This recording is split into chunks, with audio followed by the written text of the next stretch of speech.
Let's go. It is a magnificent and beautiful, beautiful second night of fall. Happy official second day, actually, of autumn, second night of autumn. Wherever you're watching, I want to thank you for joining me, Jonathan, and the Truth Seekers as we delve into the next subject today. This is the Truth Seekers Live podcast. I hope that your week has been good so far. One day after hump day. Today is Thursday, Wednesday being the hump day for the white collar workers, those 9 to 5ers.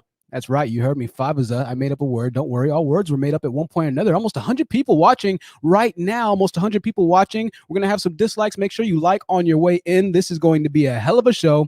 You already know how we get down here on the Truth Seekers Live podcast. Thank you to all contributors and all channel members who signed up for the $3.99 membership. We have a new video dropping tomorrow of the How I Became Homeless Part 3, where we have more crazy stories. We're going to get to some news segments here. I did not look up the national holiday today, ladies and gentlemen, so you have to forgive me. I did not look up the national holiday today. So let's look up what day it is today on our national holiday calendar here. What's today? The 23rd. I know a lot of you don't even care about this, to be honest with you, but I think it's just completely comical and unnecessary. So that's why I do it, right? That's why I do it.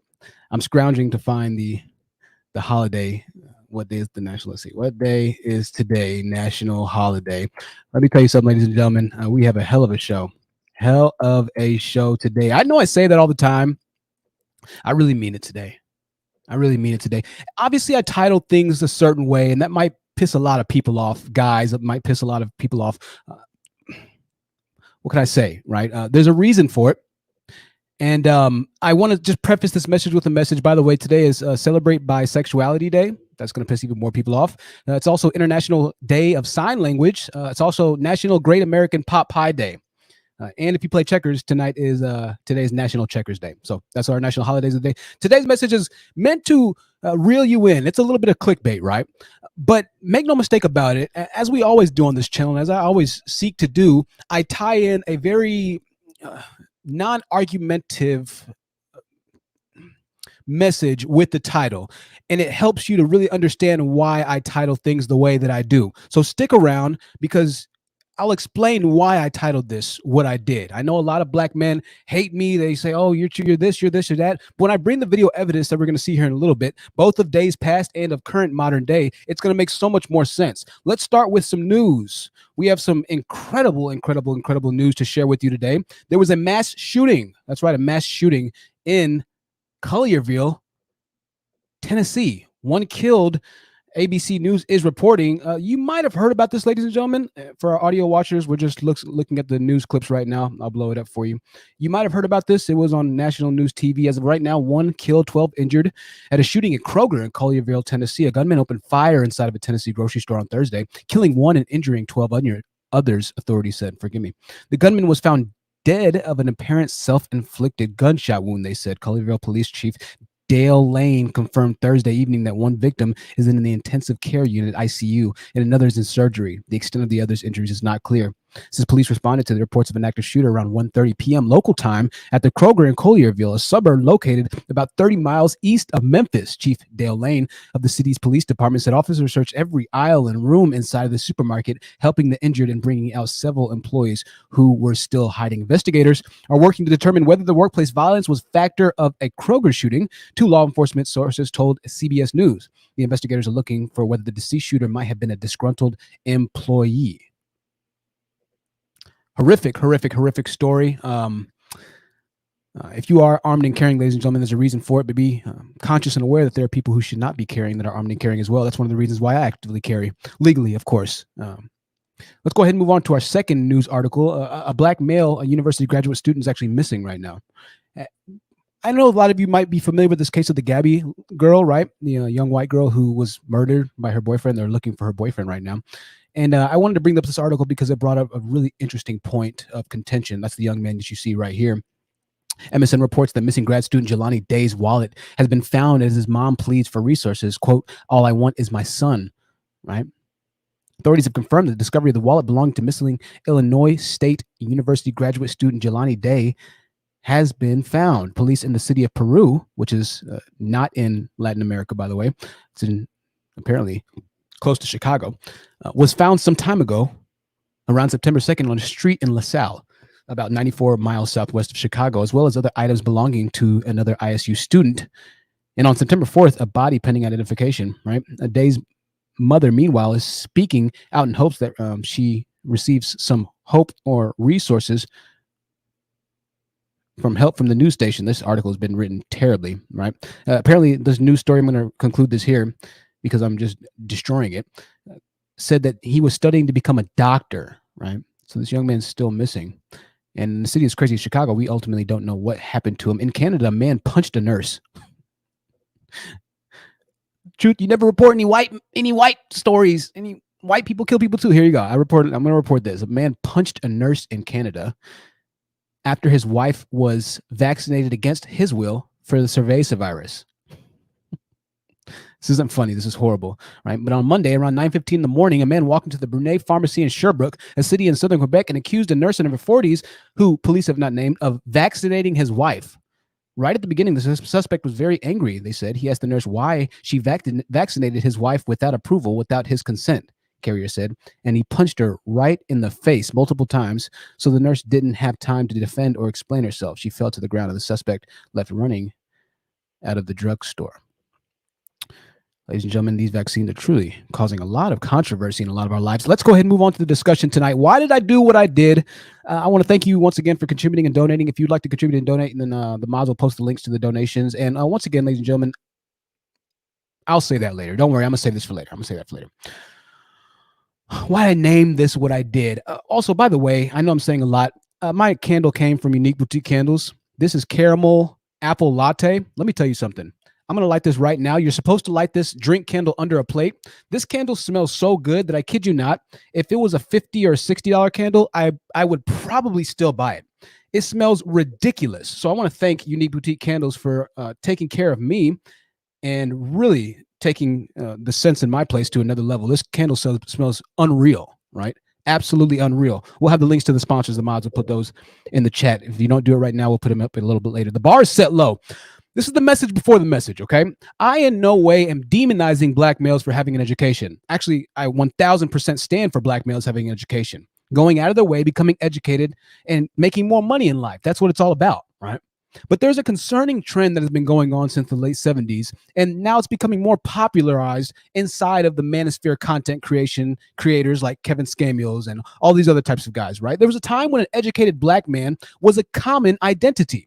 As a matter of fact, there was a time when black men used to walk around with suits, and I'm not saying suits are just a pure representation of education, but I am saying that the conservative values that the white collar image or the suit image, tie, and well-groomed, well-dressed, suit-wearing man conveyed was that of intelligence, one of traditional morale, and something that was based in a fundamental belief in American male culture at one point or another, right? So there's a time when we had black males that were walking like this, right? There's a time when the educated black man was a figure to aspire to within the black community. Might have times changed.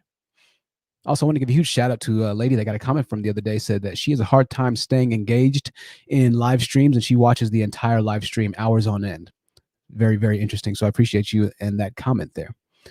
There's a time when Malcolm X and Martin Luther King Jr. had men that walked around described as the men that we just described aforementioned. When black men took part in their day-to-day activities wearing suits and engaging in mentally stimulating conversations. It's funny, if you go back and watch these old talk shows like the old Oprah shows or the old Dick Cavell shows, and you listen to these black men speaking, there is almost it's almost unbelievable how much more educated by and large black males were. And in this sense, it doesn't necessarily even reflect off of the education as far as schooling goes or the white man's education. We'll watch some videos on that later. Once again, yeah, of course, you got it, ladies and gentlemen. The white man's system of education, black men do believe, and there are a large section of the black manospheric men who do believe that white supremacy is a white man's education and a tool to be used against black men. You're not going to believe this. Education now is another form of white supremacy. We'll talk about it. We have the videos. Don't worry. Stick around. But the men back in the time weren't necessarily extremely educated, but they were just so much more smart. It's very interesting. Stick with me, right? As a matter of fact, black men in that day believed in their women being educated as well. And yes, I have some proof for you. None other than the Malcolm X. The Malcolm X. You know what I find so funny? You You know what I find so interesting? The very men that are responsible for essentially laying down their lives for us to be able to do what we're doing today are the men that preach the antithesis of what men like Kevin Samuels, of what men like Coach Greg Adams, or what men like all these black manosphere content creator baboons preach about. It's the antithesis, the direct opposite, the complete opposition of what they preach about. The men like Malcolm X, the true men who actually were willing to fight and die for their people, who were willing to fight and die and build for their community, the men who did as much as they could with what they had at that time to protest in a revolutionary way for Negroids today to completely just shit on everything that they tried to make. Unreal. Watch this video. Watch this video. This is fascinating. Malcolm X, the importance of a woman's education. That I became aware of in my traveling recently through Africa in the Middle. I know this might be a little quiet, y'all. Sometimes they're just a little quiet. I can't turn it up that much more, so turn your volume all the way up. Police. In every country that you go to, usually the degree of progress can never be separated from the woman. If you're in a country that's progressive, the woman is progressive. If you're in a country that reflects a consciousness toward the importance of education, it's because the woman is aware of the importance of education. But in every backward country, you'll find the women are backward. And in every country where education is not stressed, it's because the women don't have education. So one of the things I became thoroughly convinced of in my recent travels is the importance of giving freedom to the woman, giving her education, and giving her the incentive to get out there and put that same spirit and understanding in the children. And I frankly am proud of the contribution that our women have made in the struggle for freedom. And I'm one person who's for giving them all of the leeway possible because they've made a greater contribution than many of us men. And one of the best ways that they made a greater contribution. I hate to cut Malcolm X off, the revolutionary leader who literally gave his life and was unfortunately killed by his own people. Huh. Coincidental, huh? Killed by his own people. Let me straighten out my hair right here. Killed by his own people. Who does that remind you of, right? I in no way comparing myself to Malcolm X, but we'll leave that there, right? Very fascinating. This is why I always call black men the modern day white supremacist. But you know what I find more fascinating? More than anything, black males will preach about Malcolm X.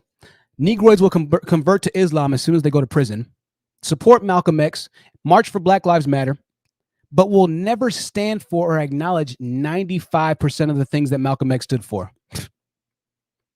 Black males will preach Malcolm X's praises to the high hills of 1600 Pennsylvania Avenue, Northwest Washington, D.C., 20006. That's the White House address, by the way. But the second that you mention that Malcolm X believed in women being educated, absolute radio silence from them. Absolute radio silence. I have yet to hear a single manosphere content creator, black or white, play this clip of Malcolm X or any other clip of Malcolm X that supports black women, because the reality of the situation is they love to go back to this time where women respected men like Malcolm X, but they don't want to be the Malcolm X.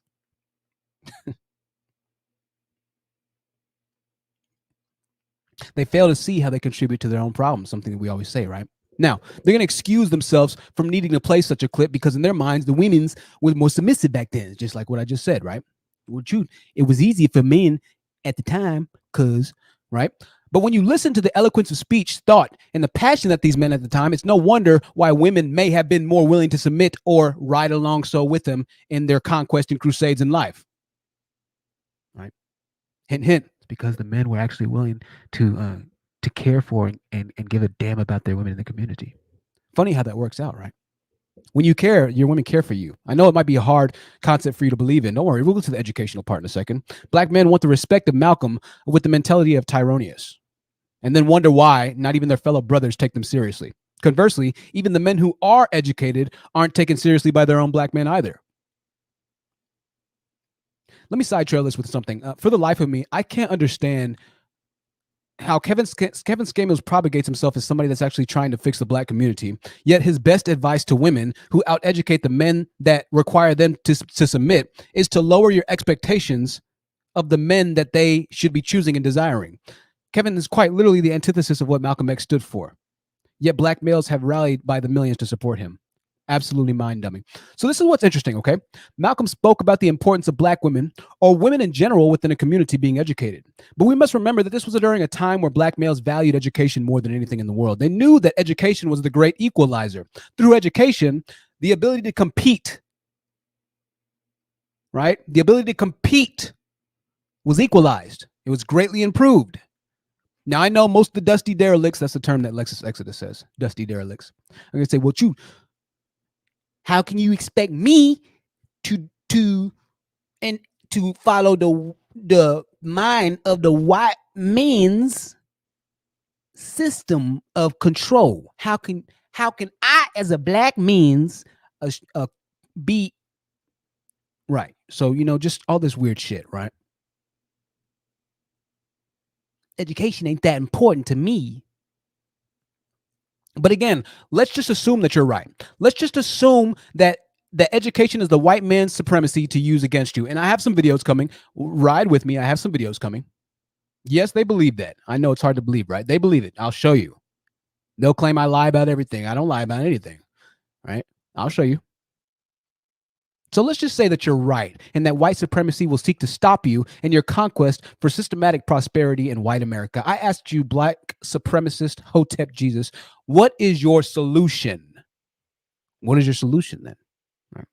Now, the solution would be to learn the systems of the country that you fundamentally operate in and that it fundamentally operates on. That's the solution. Whether or not you choose to let that or acknowledge that to be education, it goes remain unsaid, right? But that's the solution in this case. You're going to have to learn something about something in order to defeat the oppression that you claim afflicts you, right? I can't talk today. With my coffee. Drink some more of my coffee. Hang on. Today's one of those days, but I'm going to get through it. Right? After you learn the system that the country is fundamentally operating on, another solution would be to implement or replicate that solution or that system within your community, therefore excluding the very people that you see as the problem, right? So I know that prejudice exists in white collar America. I understand that it exists. However, it is not a reason to excuse the lack of a black collar similar infrastructure. We have white collar America, which is known to be the 9-to-5 jobs, the corporate American type jobs. However, just because white people might not like you getting into white America does not give you an excuse as a black man to not unite in solidarity to create black collar jobs, right? Create your own damn buildings then if the white man doesn't want you in them. That's the solution. But in order to create a black collar America inside of the white collar America, you need to know and be educated on the fundamental rules of the system.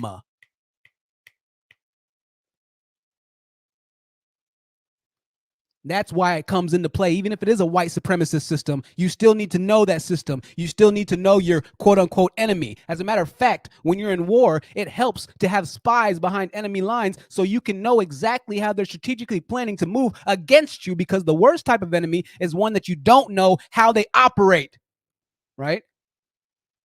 Niggas, I can't teach niggas shit, man. You niggas won't understand the things that I say because you just feel like I'm just pandering. Oh, you're pandering, you're pandering, you're pandering. Everything I say is to help you ignorant, negroid-minded buffoons and coons, but you won't understand because you're just you're too closed-minded. You have too much fucking hate in your heart. $5 super chat from Jess. Thank you so much, Jess. She says, I used to have a poster of Malcolm X in my college dorm. I've come to terms that I no longer respect the majority of black males. It's hard to when you have black males that would literally classify Malcolm X at this point as a simp for supporting women. That's what they claim as a simp. I'm a simp because I support black women. I'm a simp because I pander to black women. You don't believe me? Let me show you a comment. I was going to wait for the comment of the day in order to show you all this, but these are the comments in the emails that I get beyond a regular basis now. I get these kinds of emails all the time, and all I'm literally doing is what our ancestors and forefathers encouraged us as men to do. Yet I'm called a simp. Ilk Davis 2 days ago said another black, I guess he said another black woman panderer hoping to cash in. Right? I get these comments all the time. You're a panderer when you do the very things that the men who are responsible for us being free told us to do. Jesus Christ, man.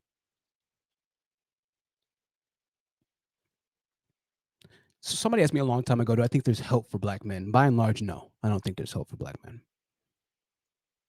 Tyler Gemini says you can't teach the unteachable. Make sure we like the video, ladies and gentlemen. Make sure we like the video. This is crazy. I almost grabbed my candle to drink it. Loren, if you're watching, you'll get a kick out of that. So you see it is dripping down right here, and it's on my table, but it looks awesome. And man, it smells so good. My coffee doesn't smell like anything compared to this candle. Right, I would have destroyed myself. Like the video. Thank you for the donations and the contribution. Y'all, if you want to donate, it helps. I'll get my donation spiel because I have something to say about donations later. Let's go back to the message, right? Let's go back to the message. So that's the solution, right? Just because white supremacy exists in white America or white collar America does not mean that you cannot create a system of black supremacy to support your own people, just as white people have naturally done. This is just how we are as people. This is how we are as humans. We are creatures of a tribe. We believe in the people that look like us the most. We have a natural, I'm going to say the word, I'm going to throw in, I like to throw in words that I really don't know the meaning of, but it makes me sound good. Pejorative response towards our own people. We have a natural inclination, pejorative, I'm sure is not the right word. Somebody can fire me up for that. We have a natural inclination to support our own. It's just natural. We find similar traits within our own people. It's natural, right? It's no excuse to not form black collar in America. Now, I'm not saying that black people need to fight back against prejudice with prejudice. After all, to be honest, most white people aren't prejudiced and racist. Are some? Yes, of course, they are. What I'm saying, though, is that black men never formed a direct communal response through education in concordance with the building their own office buildings or their own businesses within this red line community that they were unjustly placed in, right? Even in their own communities, aka the hoods, Blackistan, there's no black supremacy. There's no, hey, you're black, so you come first, so we'll take care of you first. There isn't any of that system, even after we've been redlined and then stuck amongst each other. We never created that. Let's go on. We spoke about the mental health crisis that afflicts many who grew up in the hood. As a matter of fact, at some point, it seems like there's honestly nothing worth living for when you're in the hood. I experienced that, and I was only there for like 2 years, right? It's like every day you wake up, the sun doesn't shine as bright. It's depressing every single day. There are no vibrant colors. There are only grays and dark grays and blacks and browns. There's no vibrant colors. It's simply a display of utter destruction 24/7. Black men have overlooked their own communities and resources so that they could provide said communities through like-minded, educated, so that they could provide said communities through like-minded, educated risk and decision making. I don't even know what I wrote there, so ignore that. A side result or indirect effect of building the red line communities up out of destruction is that black males would have been seen by other races as good leaders, as respectable leaders. Because let me teach you something about white men, okay? Let me teach you something about white men. White men respect a few things in life, but what they respect more than anything is power, right?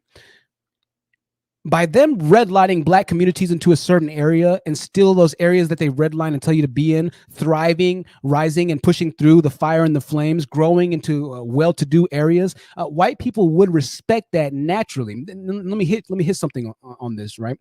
This is why white men right now and why other races of people are systematically supporting black women and black women businesses.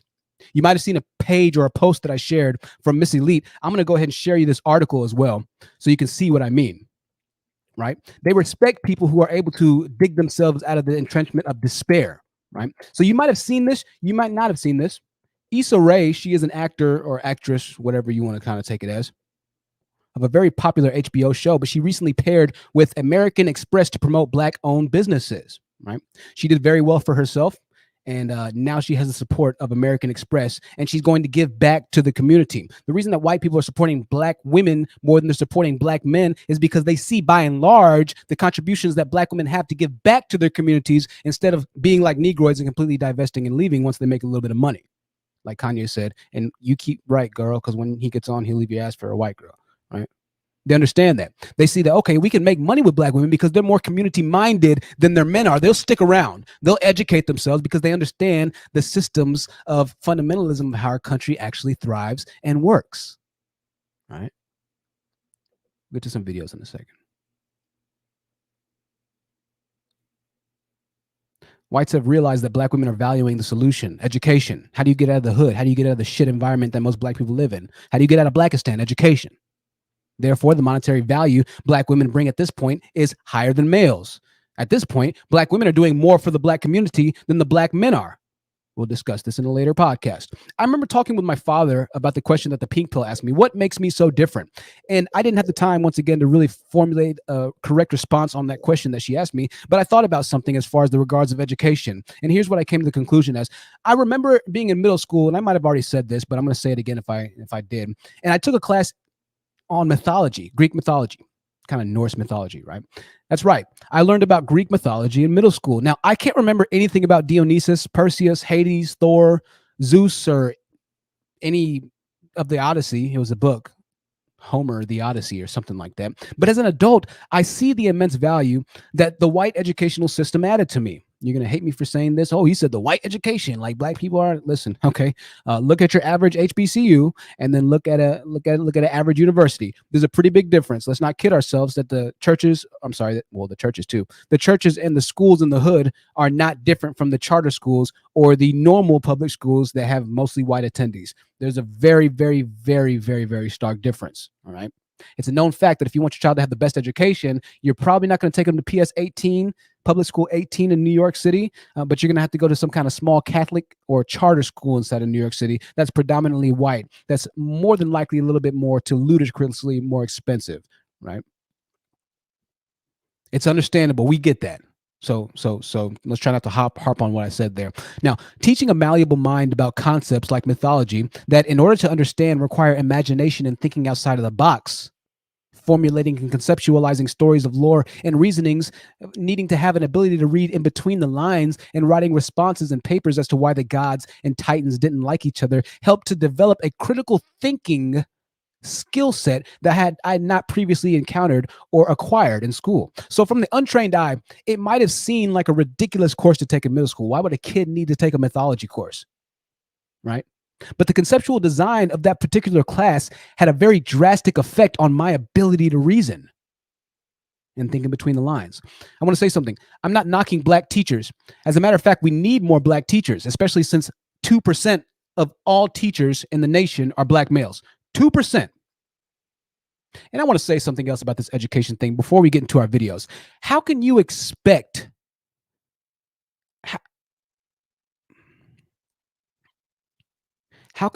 people to follow you if you aren't even in positions to lead them? You have 2% of black males being teachers in public schools that have nearly 50% of minority children. Now, minority, not black, but 50% nearly minority children. A lot of them are black in that 50%. Nearly half of all school children are black minority children. And yet 2% of black males are leaders in a day-to-day environment from age 5 to 16 or 17 to actively take part in their lives, to be recognized as positions of leaders and authority. See, black men don't understand how the system works. You don't understand because you haven't been fundamentally implanted or entrenched inside of a space where you can begin to develop these critical thinking skills and understand how important education, how important certain positions in the community are.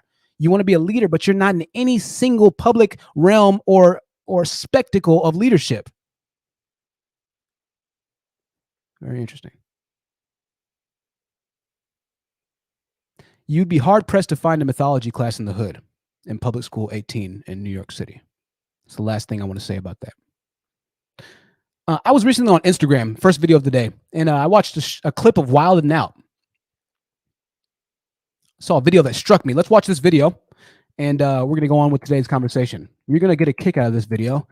It describes everything that this message is pretty much about in one quick sweep. So enjoy this. Once again, if the volume's a little low, I apologize. This rapper by the name of 24K Golden, 24K Golden, was recently asked a question. Cardi B buys a Bitcoin for $50,000 in the morning, and its worth dropped to $47,500 by the end of the day. What percentage did Bitcoin fall? So that's a drop of $2,500, which is, if you do 2,500 divided by 50,000, cheering. Cancel out the zeros, 2 zeros off both. So now it's 25 divided by, 500? He got a system. 25 times 2 is 50 times 10, so 1/20th. So So you smart for real? Yeah. 10%, but 5%. It dropped 5%. Damn. That's that new math. That is correct. So let me just kind of break this down for you. They asked him a pretty basic math question, right? From 50,000 to 45,000, what's the percentage of loss? Right. It's very simple. 47,500 divided by 50, and then you subtract the difference of that number from 100. That's how you find out the percentage, right? And you would have thought that niggas had seen the second coming of Christ. You would have thought that Chief Keef, Tupac, Snoop Dogg, Dr. Dre, and insert your other favorite rapper here had walked together into the studio of the auditorium holding hands, and niggas were just in disbelief that another grown man could do fifth grade math on the fly, right? This is a fifth grade math question, how to find a percentage of a numbers. But this is how low the bar is in black men's mind. Niggas were walking around looking mystified of what they heard, like 24K Golden had just solved the like Pythagorean theorem or quadratic formulas or quadratic formulaic equations using his mind or something, right?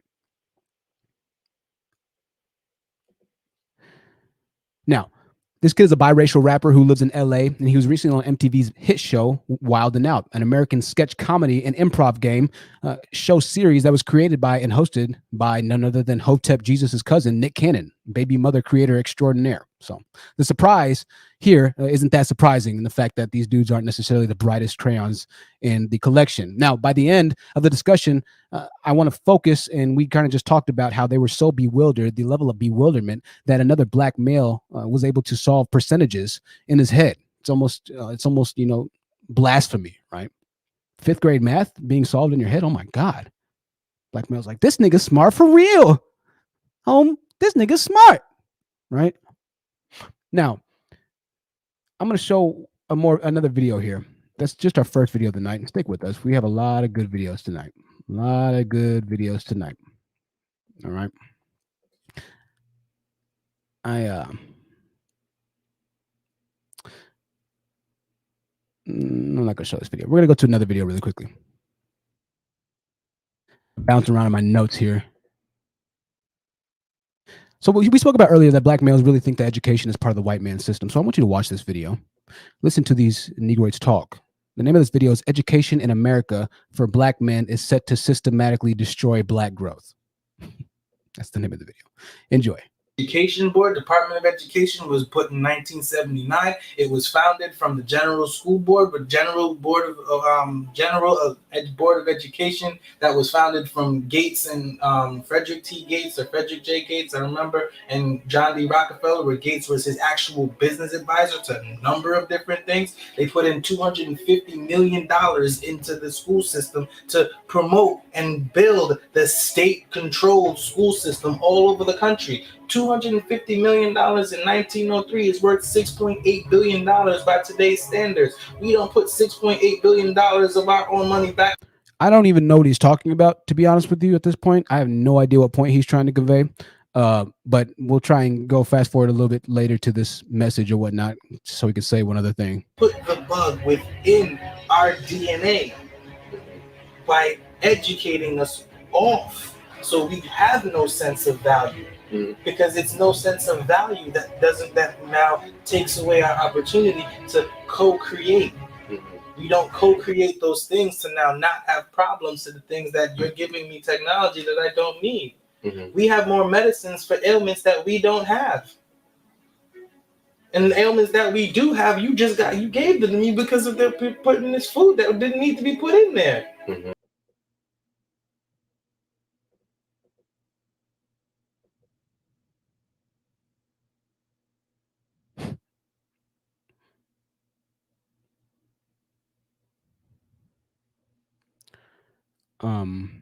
I don't even know at certain points, I just niggas think that they figured out the answer to life. And these are the same niggas that are telling you that they want you to submit to them. I listen to niggas speak sometimes, and it's entertaining for all the wrong reasons. Precious Faith alone with the $5 super chat says that's that new math. That's that new math right there. I I'll tell you what, either I'm a lot stupider than I thought I was, or he's the smartest, right? Cue the X-Files theme music. I wish I could.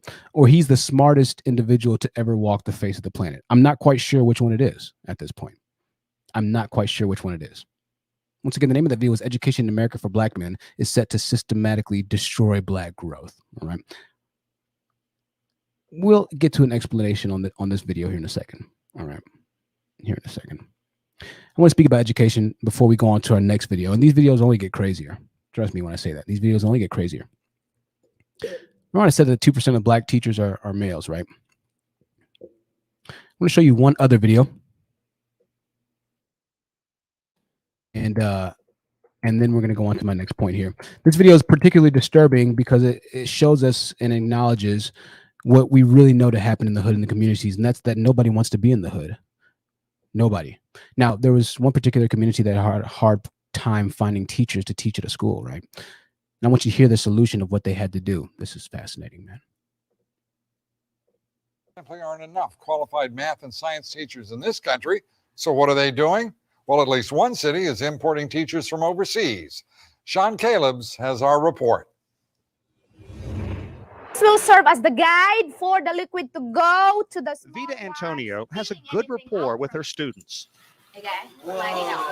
Strong academic credentials, but is teaching in the United States instead of her native Philippines because Birmingham, Alabama City School District says it could not find qualified math and science teachers, so officials went overseas.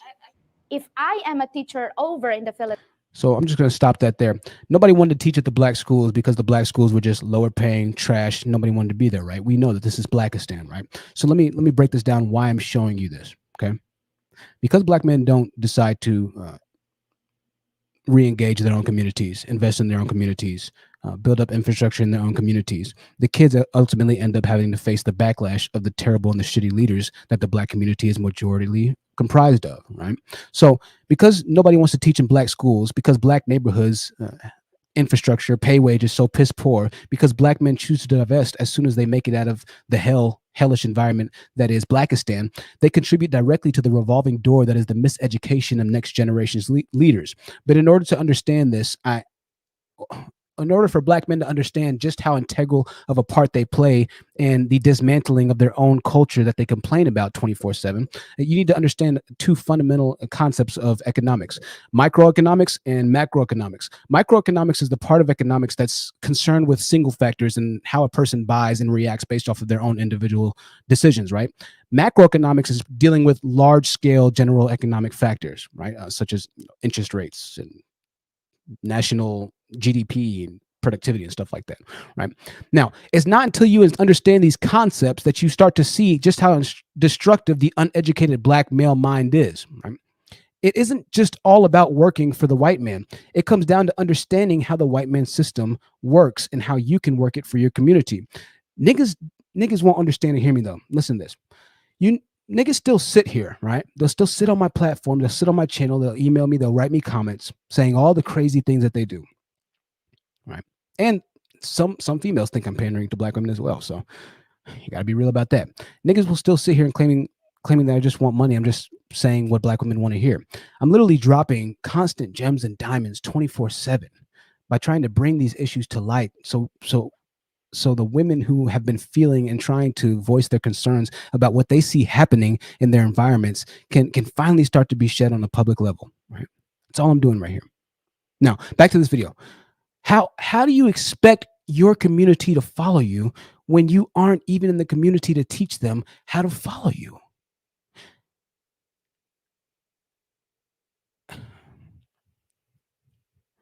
How do you find it acceptable to abandon your community and hold in high regard Asian women like this Asian woman who went back to school to start teaching these Black kids since there were no other teachers, since there were no Black teachers who went on to get degrees or at least some sort of certification to become part-time teachers or, substitute teachers, whatever it might be? How do you praise those women for going back, women of other races and other cultures, for going back and teaching the same women and children that you viscerally demonize on YouTube, the single mothers and their children? How do you give them more praise when those are the same people that actually see enough value to come back and teach the same group that you're demonizing? How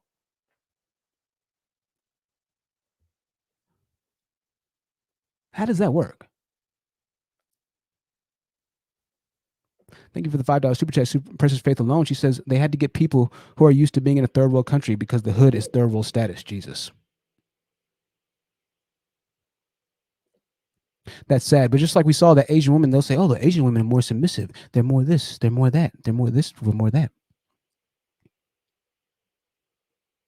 That the Asian woman's coming back to support and to help the very people that they demonize. So if she sees value in them,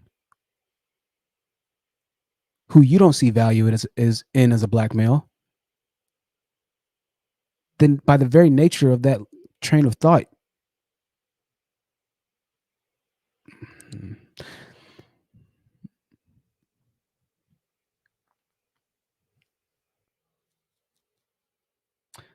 ladies and gentlemen, I want to say something in regards to. Thank you so much, Up the Unicorn. Yeah, definitely like the videos, ladies and gentlemen. Like the video. I want to say something in regards to this message and donations. Right? If you believe this message, if you think that the words that I say on this live stream, if you really do acknowledge and think that this is something that's powerful, then donate.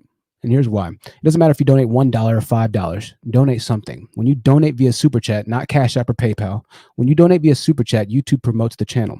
And they push the content to new viewers because they make money. They get 30% of the donations that you send in. So the best way to support this channel outside of sharing the video links, because I know that this can be kind of difficult, sharing the video links, which that's the number one way to support the channel, to be quite honest with you, share the links, is to donate. I don't care if you think it's pandering. I don't care what you think at this point, because no matter what I say or do, they're going to classify me as a panderer. But donate $1 if you do support this message. Donate anything, because YouTube will pick this message up.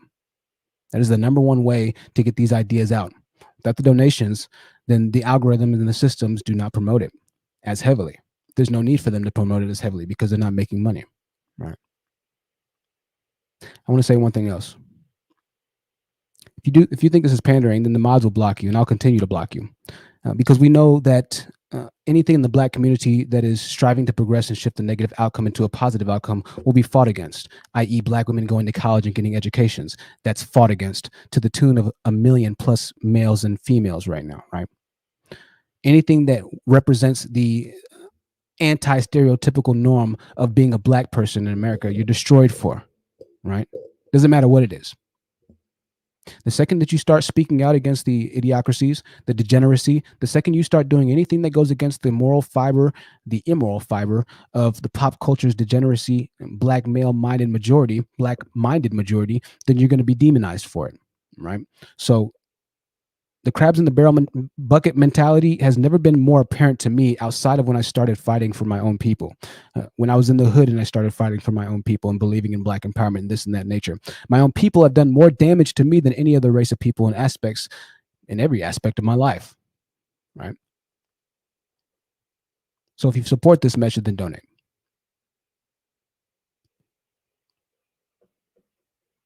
I appreciate all the donations from the people who just donated. $10 super chat from Monique Hamilton says, yeah, I finally caught alive. My mom and I love watching you. I love to hear that. I'm glad that your mom and yourself enjoy it. Thank you so much for being patient enough to wait till the next live. And I appreciate that donation. Queensville with the $10 super sticker. I appreciate that donation and that support, as well as your channel membership, Queensville.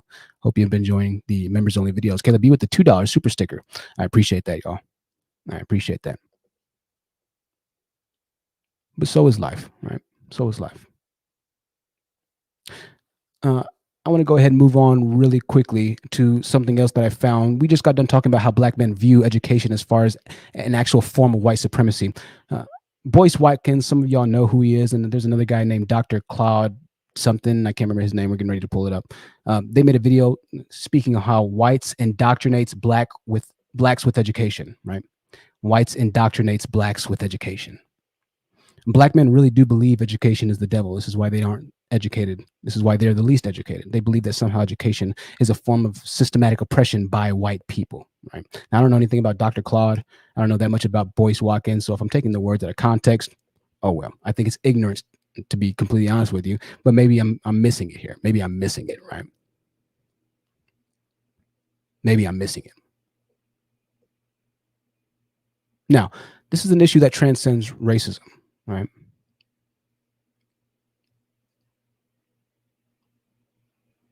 Crying about colonization to the point to where even education now is the white man's tool to oppress you.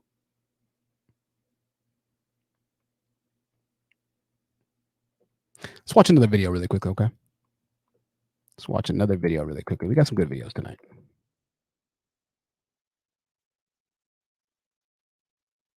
So this video comes to us from, I think, New York, and they were asking some black people what they think about education, black guys specifically. So we're going to listen to this young man's response here, and then we'll move on in 1 second. I believe that education it's a little quiet. Sorry.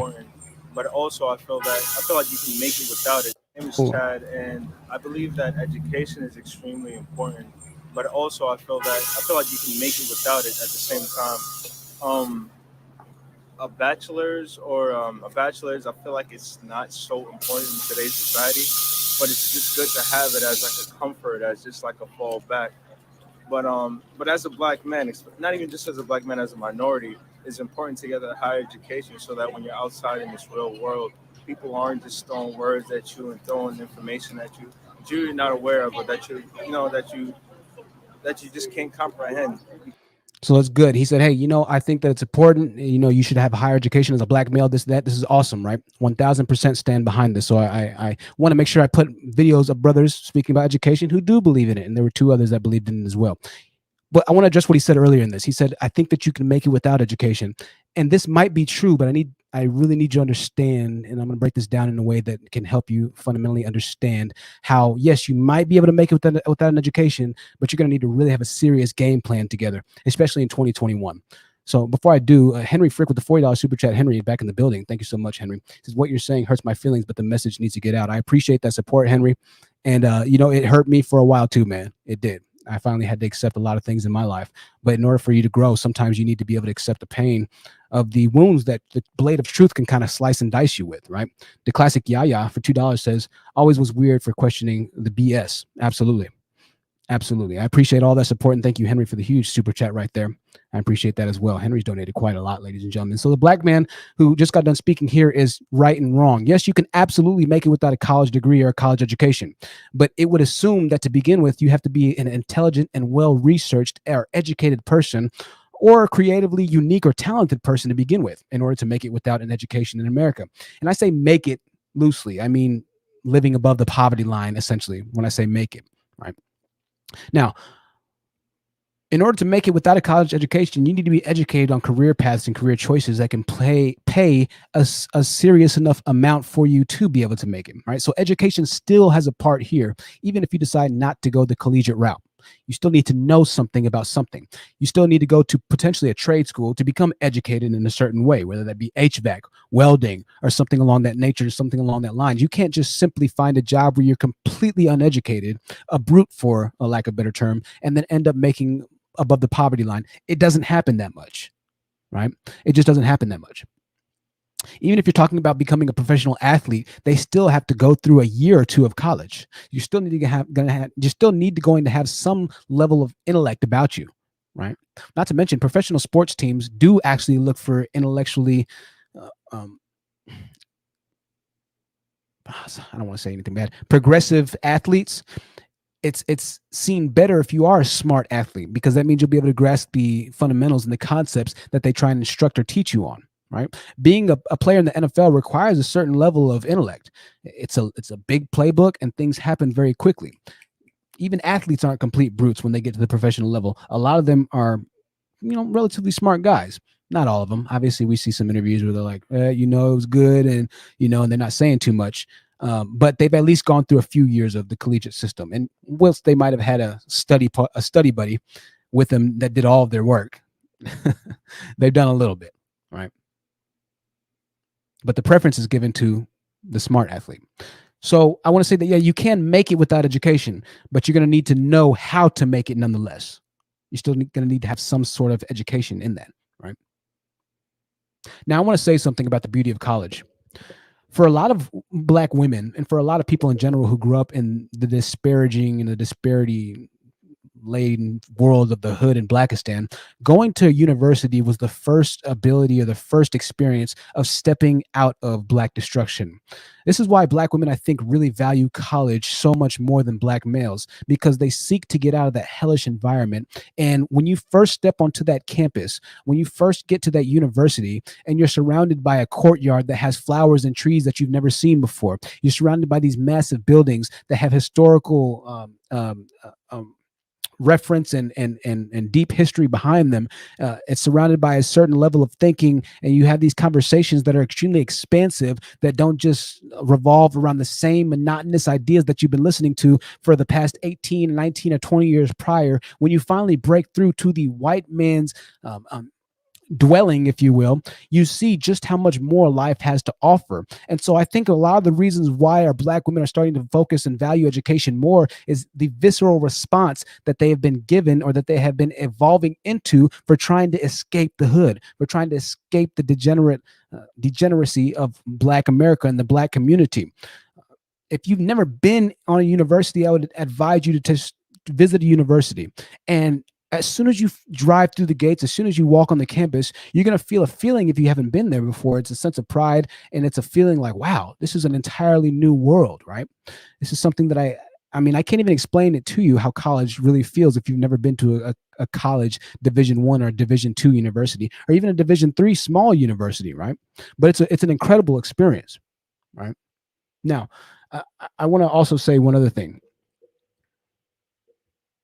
Education, for the most part, is the first, or college education for the most part, is the first time that you're actually being ingrained into a white dominant educational system, right? So if you've grown up in the hood or public schools for all your life, most likely you've grown up, or you've been schooled in a mostly Black schooled environment, which has less resources, has less everything, if I'm being completely honest with you, right? But when you get to college, it's a huge step up, because you're dealing with white resources, and the amount of money that you're paying is now represented by the type of teaching that you have, by the access to all the resources that universities provide for you, right? So a lot of our people couldn't grow up in a private school, because that cost a lot of money. I'm talking about tens of thousands of years, depending on what kind of private school you have your children enrolled in. But the second you get to college, that higher level of thought, that higher level of critical thinking, that higher level of existence that you immediately shoot through, it lends itself over to, like I said, critical thinking skills, to social interacting skills, to interpersonal skills. It lends itself over to so many other different facets of life that without that collegiate university, if you've been raised in a dilapidated environment, you will fundamentally be missing, right? This is why college is so important. Even if you don't graduate, college can still give you so many benefits if you come from a certain environment that was extremely tormenting, right? To put it plainly, university was many Black students' first time in the white system.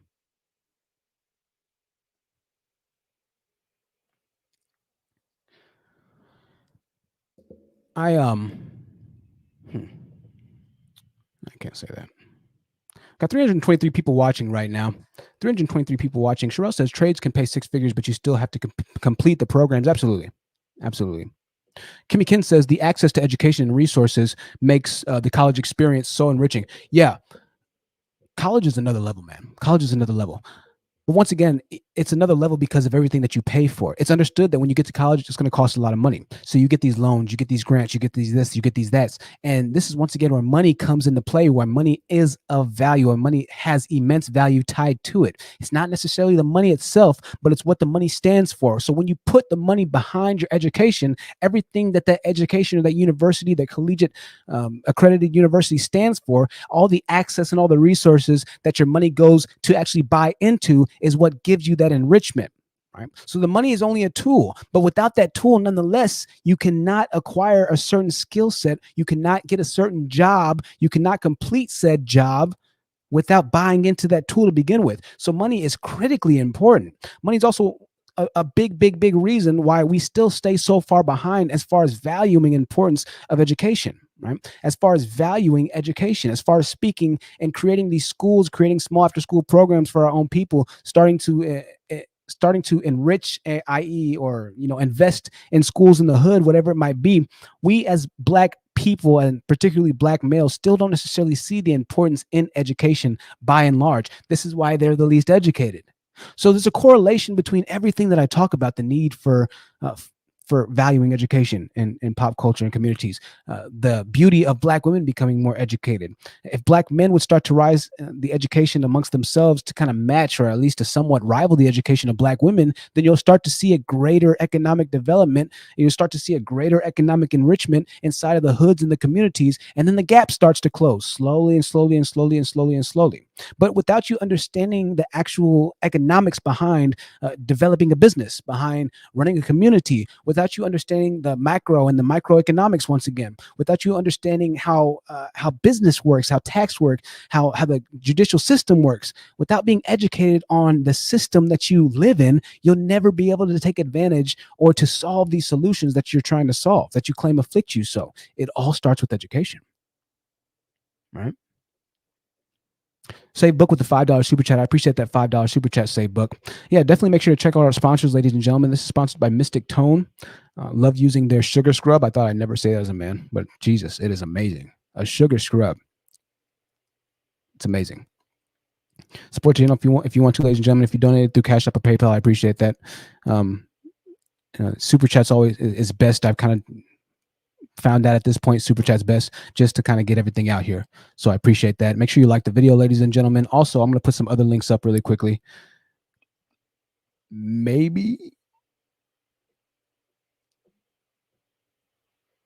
There we go. We're going to put the Unique Boutique Candles links up. And I know Organic Black, you've been doing it. I haven't been reading the comments. So Organic Black has been awesome. Shout out to all of our moderators. If you want to shop in real time for the finest handbags, dresses, and more, go to Jazzi Divas on Facebook. Jazzi Divas on Facebook. There's a link. You can do that. It is a blast. It is an experience. And then also head to Amazon for the best lip balm, if you're a lady. Lip balm, I can't really say that. It's like lipstick, but it's very colorful lipstick. Jazzy Wet Lips is on Amazon. I appreciate that. And of course, for the all natural bath and body experience, that link that Organic Black just posted, Instagram.com/Mystic Tone, to evolve your bath and body shower experience, ladies and gentlemen. I think I had another video I was going to play. I might play it. Let me look at it really quickly. I might play it, but I might just go ahead and go on my speech and get ready to open up the panel here in a little bit. This isn't going to be necessarily the longest live, but I really wanted to kind of talk about and cover this. We've been talking about mental health, and I wanted to tie in education and how it can actually contribute to mental health as well, how it has certain benefits that lend themselves over to developing mentally as a well-rounded person, right? The more experiences that you have in life, the more well-rounded of a person you will be. And being able to be well-rounded or well-cultured, as you would put it in some instances, can be very, very, very, very, very beneficial depending on the type of people that you're surrounded by, the people that you meet. We talk about personal currency all the time. Personal currency, where if you don't have the money, you know somebody that has something that can help you get to that point or help you get to that goal, that end result that the money would have gotten you to. So for instance, we talk about the Mexican man having a lot of personal currency in his community because a lot of them know how to fix cars or to fix houses or to fix or whatever it might be. Fixing cars and houses cost a lot of money. Well, if I'm a Mexican man and I don't have the money immediately, I might have a friend that can lend me some of that personal currency until I can pay him back, or he might not even require for me to pay him back because I have enough worth as a fellow Mexican brother to add something to his life that I have a particular skill set in, right? So personal currency is very high in all other communities except for the Black male community. How it relates to education is this: if you're an educated person, right, and this fraternities and sororities can live a life like this, right? If you are in a certain fraternity, a frat or a sorority, and you walk into a job and that boss or that hiring manager happens to be a part of that fraternity or sorority, or even if they aren't even a part of the same fraternity or sorority that you're a part of, if you share that camaraderie and that brotherhood amongst them, then more than likely you have the job without you having to even utter a certain word because you have personal currency. Your word is money in the bank with them, right? Education, it rises your own personal currency and connection because, like I said before, the more educated a person is, the more money he makes. Those two go hand in hand. More often than not, the overwhelming rule of law The higher education, the more money that you make. Do some people become millionaires without education who are high school dropouts? I'm sure a few do. Most don't, right? So by you becoming ingraining yourself into a system that has been proven by time to give you the ability to go further or walk through certain doors in life that outside of that system you wouldn't have been able to get the key to acquire, to walk through, you're raising your personal currency, right? You're raising your personal currency within your own wallet, because now you're starting to have conversations with people who are able to give you and place you in certain positions based off of your relationship with them. How does this relate to Black people? I gave you the fraternity and the sorority thing, right? So Black men claim that white supremacy, and I know that this happens, but they can't get hired for certain jobs. I've heard story how they didn't want to hire a Black man. Oh, they didn't want to hire me because I'm Black. Well, maybe because I'm Black. We joke about it, right? Oh, well, maybe because you're Black, right? Yeah, maybe because I'm Black. We joke about this, and in a lot of cases, this is actually true.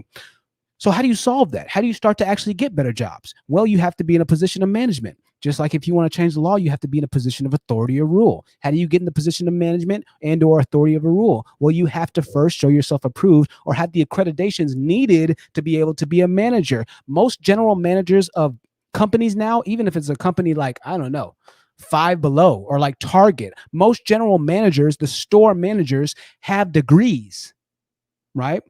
You even have some managers at fast food that have degrees, but they were able to walk in immediately and get the general manager position at Taco Bell, which I think pays $80,000. Maybe it's like 65 to 80,000 here in Texas. I'm pretty sure it's like 65. I've heard on the low end it could be like 52. But the general manager of Taco Bell, corporate Taco Bell, they do relatively well. At least the one at ours did. I can't remember what he made. I might have to Google it really quickly. I think Jose did pretty good, man. Maybe it was 50 or 55, but he did okay. It's 50, 55 for a general manager. Taco Bell is not bad, but it can be up from there, right? So we're starting to see a market to where education is starting to become the norm, even in what some would consider not as socially desirable positions, right? You don't typically think of a manager of Taco Bell being one that's educated, but this is what's becoming more of the norm. So once again, going back to how does education play in the benefit of Black males? Well, if you're having a hard time getting a job as a Black male and you don't have what it takes to creatively be able to sustain yourself, to find a trade, if you're just having a hard time, whatever it might be, then your next best access is going to be other Black males who understand your plight, right? That's the next best option for you, to find somebody who understands your plight. Thank you, Save Book, for I can't remember if this is a new one or old one. Thank you, Save Book, for another $5 super chat. If it's the same one, I'm sorry. I can't remember. Matty D says, THT, your observation of the hypocrisy of Black men who talk down and do nothing for Black schools but pedestalize the non-Black women who are recruited to teach there is right on point and very telling. It's just, I sit and I watch these things and I'm like, this is incredible, man. Thank you for the $10 super chat, Matty D. I'm glad that you saw and really valued that. I appreciate that. Yo, this candle is awesome. It looks like some sort of medieval. It gives off some sort of medieval vibe. I really like it. It's dope. Coffee Adams, I'll try and play it again if you're talking about the teacher vibe. Organic Black with the $11.11 super chat. Thank you, Organic Black, for all of your contributions and donations that you've given to the channel. And thank you as well, Matty D, and for everybody else who's donated. Y'all are the absolute gems of this channel. Make sure I didn't miss nothing. Okay, I didn't miss nothing. So getting back to it, it all comes down to personal currency. What are you doing to A, become a person of personal currency within the community, and B, to make sure that you are walking through those doors that enable you to utilize the personal currency that you so desire? So they may say, oh, okay, well, Truth, what are you doing, Truth? You just talking about personal currency, so what are you doing? Okay, so I have a platform, right? I have a platform and it has thousands of people that watch, right? On average, I get more views on my videos than I have subscribers because Negroids like yourself are watching me right now, but you're not subscribing because you don't want to give the benefit of subscription over to my analytics and to my clout, right? But you're watching me. 40% of you are watching me and not subscribed, right? So as far as my personal currency goes, if there's a business that I feel that I should do business with behind the scenes, that relationship that they have that I form with them will lend themselves over to their business, will lend themselves over to their economic growth and prosperity, right? So that's my personal currency. What do you do? as a black male. You speak about and you go to insult black women's personal currency. You go to insult black men who are actually trying to add personal currency to the black community, like the stepfathers. You go to insult black mothers who are seeking for a stepfather to start building a legacy and a dynasty with, and to start forming families that can one day hopefully have children that represent a viable amount of personal currency that your children might be able to actively take part in. You demonize and you seek to demonize that without you yourself adding anything but shit to the entire collective that you claim is needing to submit to you. What do you have worth submitting to? You have nothing. Right? This is what blows my mind. An hour and 8 minutes. I'll open up the panel in a second. This is what blows my mind about black males. Shout out to all the good black males that watch. There's not many of them. Not many of them. Yeah, man, this candle's amazing. It's incredible, man. It smells so good. I'm not just saying that, yo. I wouldn't lie to you. I wouldn't lie. This is the honest truth. Black men are fake towards each other, very much so. There's this fake camaraderie among black men. My brother. That's my brother there. That's my brother. That's my brother. Yeah, right. You want to know? You want to know if you have a brother with a black man? Ask him for $5. Just $5. You think that's your homie? Ask him for $5. You'll see how close of a brotherhood you have. You'll see how close of a brotherhood you have. We talk about this all the time. They'll form a brotherhood anytime it has something to do with destruction. Anytime it's something to do with destruction, there'll always be a brotherhood.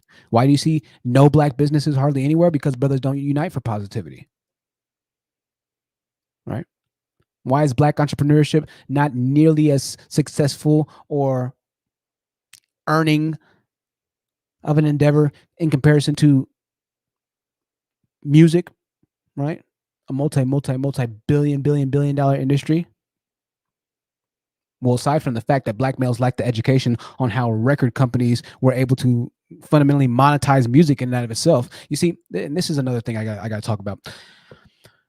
Without education, and I forget who talked about this, but I heard somebody talking about this. So if you're watching, forgive me. These aren't my own thoughts, but it was fascinating. Without education, you'll only have more instances like hip hop. Hip hop was started by black males, by black men. But because they lacked the education needed to actually figure out how to monetize said endeavor, white men were able to come in, take over, and essentially take everything that the black man had started, monetize it, while still giving the black males the illusion that they controlled that system. Right? Thank you, Orange Cat 999, for this $10 super sticker. I appreciate that. It's a cute cat. I used to hate cats, but I love cats now. Cats are amazing creatures. They're like little lions, yo. You ever get the chance, just watch a cat. They're fascinating, right? So without that education, the same thing that you saw happen in regards of hip hop will continue to happen in every other facet of black creation, right? So I know a lot of the times we as a community say, oh, well, they take everything that blacks do and they make it better, or they take everything that blacks do and they steal it. And they do this, they do that. A lot of times that's because we lack the education of how to actually take it and monetize it in a certain way. See, that's what white people are really good at, right? That's what Asian people are really good at. They're able to take a talent that a black person might have and shift the business side of it. They're able to build a business around it. But that takes knowing the ins and outs. That takes knowing entertainment law. That takes knowing publishing law, right? That takes knowing entertainment lawyers. That takes knowing people who have funding to create radio stations. That takes knowing a whole lot about a lot, right? You don't just up and start record companies out of nowhere. You have to know how to fundamentally make a system that revolves around it. But without an establishment and without a basis in education to begin with, you'll never even make it to that level of forming a business around it. This is why black men have utterly lost just about every creation that they've had in the past. It's because they don't have the knowledge.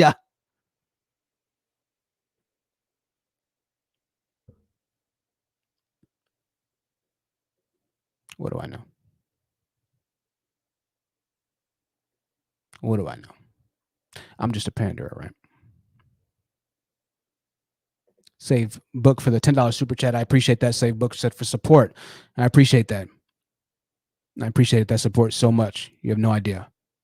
$10 from Your Feelings Ain't Facts says they also use degrees to oust people without them. My resume is full of positions that I've had in the 90s that I now need a degree to have today. Right. The degree is becoming the norm more than anything. You don't have that degree? You'd be surprised. Go on monster.com, go on indeed.com, look for jobs. I did this for a long time. Look for jobs.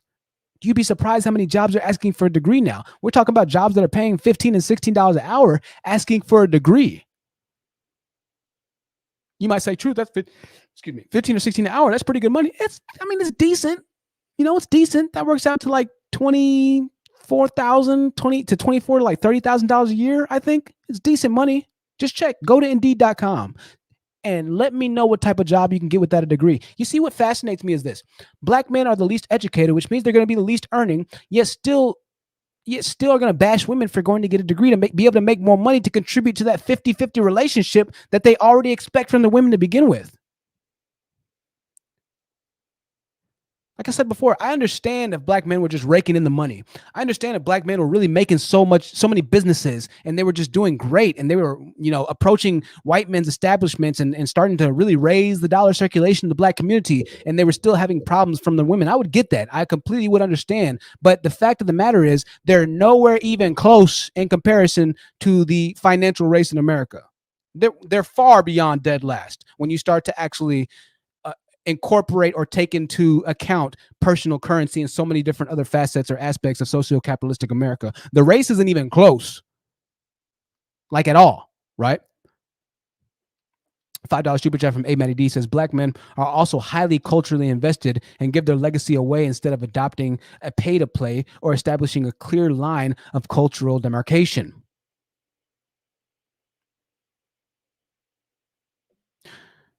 I don't even fully know what demarcation means. I'm going to go ahead and take a stab at this. That's a huge word right there, right? Black men are also highly educated, are highly culturally invested and give their legacy away instead of adopting a pay-to-play or stepping. Oh, okay, absolutely. So I assume that means, just by context clues here, a sense of cultural regeneration or sustainability in this case is what I assume what it means. So let me look up demarcation really quickly, just so I'm not. Y'all going to start hearing me say the word demarcation a lot. Oh, no, it's not necessarily. Demarcation means fixing the boundary of limits or something. I was kind of close. Hey, Matty D, I appreciate another super chat right there. But no, you're very right. Once again, hip hop, right? Now, get this. Hey, Matty D, that's a huge point. Let's go back to hip hop and NWA. Let's pull up a good old picture of Jerry Heller and NWA. This is fascinating. Hey, Matty D, that might be the comment of the night. Now, let's look at this for a second, okay? Lord have mercy. This is Jerry Heller, ladies and gentlemen. From what I understand, he was a pretty good guy, right?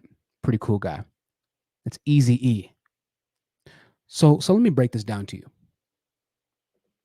In an age where white men essentially created hip hop to describe just how evil white men were. I'm sorry, black men created hip hop to describe the injustices, right? The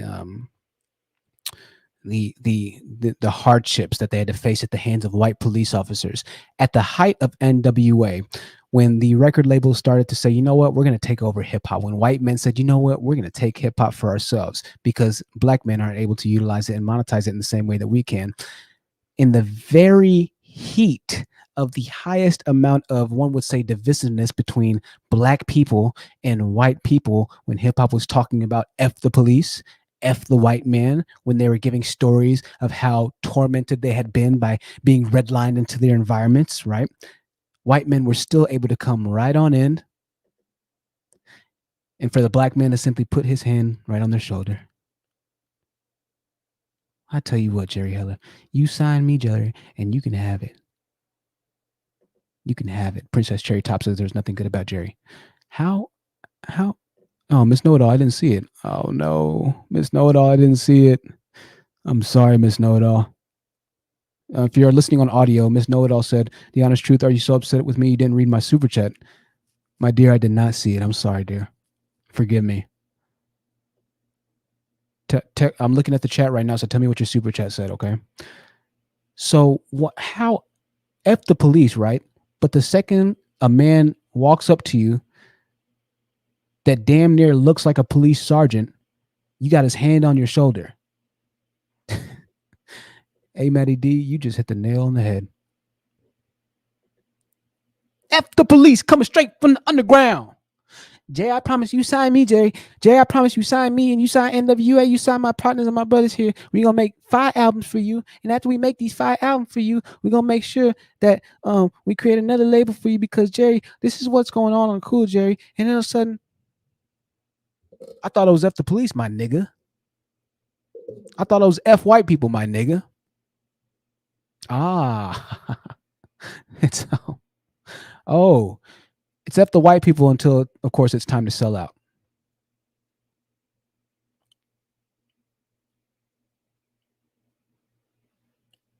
Oh, okay. Could have fooled the fuck out of me. There's Zaddy, says the stallioness. There's Zaddy. Jerry Hill looks like a straight police sergeant. I'm looking for your comment right now. Miss Know-It-All. I haven't seen you. You comment again. I don't know how I missed it. I hate that.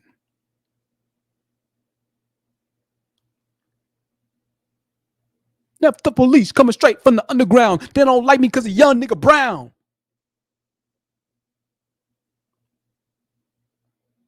As they continue to kill their own people that are brown with them.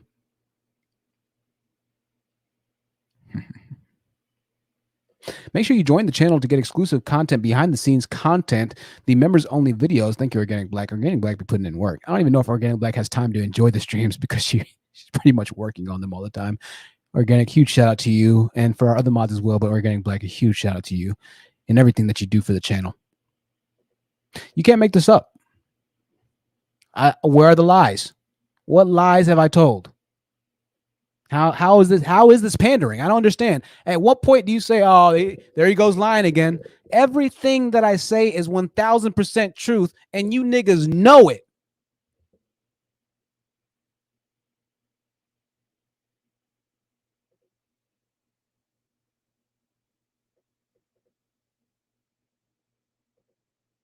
You niggas know it. You niggas end up looking just like this with the same man that you claim that y'all want to kill.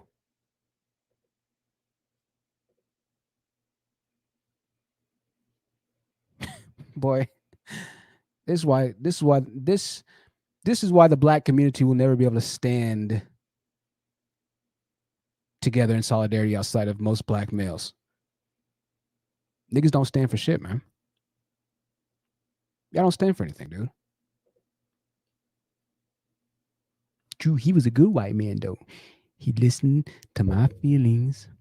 This is why black men always seek to go, and just like one of the comments said, they seek white validation. They seek, and listen, I'm not getting on the white people at all. I mean, white people haven't done anything to me, to be honest with you. But I'm getting on the hypocrisy of black males in regards to white people, complaining about Black Lives Matter, but then complaining about white people killing black people, but then also expecting those same white people to give money, to give them 40 acres and a mule, to give them reparations. In what world would you go through a country that's ran by white people, piss them off, essentially tell them that you hate their effing guts, that you hate their country, and then on the other end also tell them that you better give us reparations and I hate you? What white person in their right mind would listen to a Black Lives Matter movement, would listen to a black man telling them that they're the spawn of Satan, and then right after being completely just destroyed viscerally by them verbally, say, "Okay, you know what? You're right. Here's some money. You know what? You're right. Here's a job." They're going to say, "F you. F you then. If you don't like it, then move back to Africa, nigga." That's what they're going to think. That's the natural response. Okay, you don't like my country so much? Then get the F out. But black men just talk. Talk. I hate America. You know what? They could start giving black men who hate America plane tickets to Africa, and 90% of niggas wouldn't leave.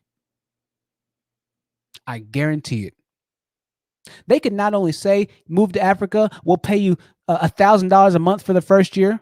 We'll supplement you $1,000 for the month for the first year. 80% of niggas would not leave. Facts.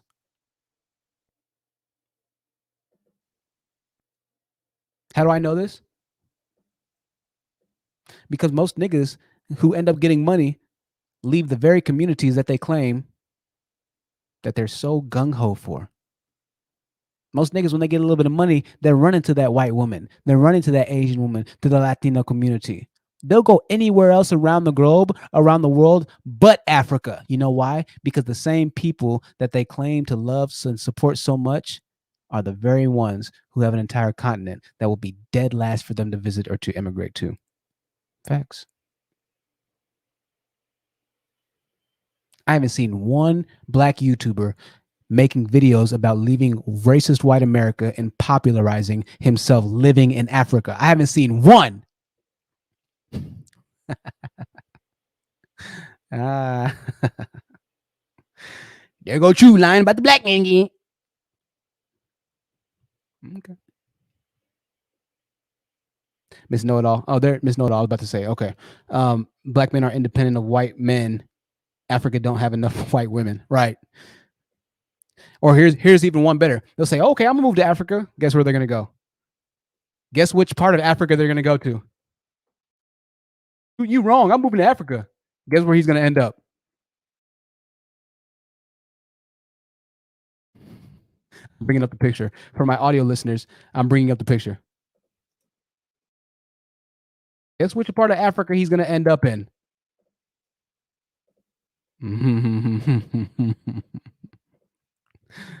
Let's see if we got some correct answers. Oh, it looks like B Shorter. Oh, no, Shamar. Shamar got it. Shamar got it. For our audio listeners, you're not going to be able to see this picture right now, but just know that it's a picture of a South African woman, and she happens to be white because South Africa is overwhelmingly white. So yeah, they might move to Africa. I might have to eat my words right here. Organic Black got it as well. B Shorter got it. Reese got it. Michelle got it. Yeah, they'll move to Africa, all right.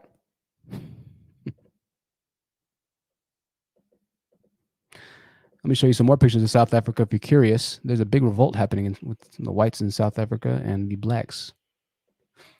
This is South Africa here. A sign with them holding Boer Lives Matter. They call themselves Boers. Boer Lives Matter. There's a big, big, big war going on. But the South Africans got guns.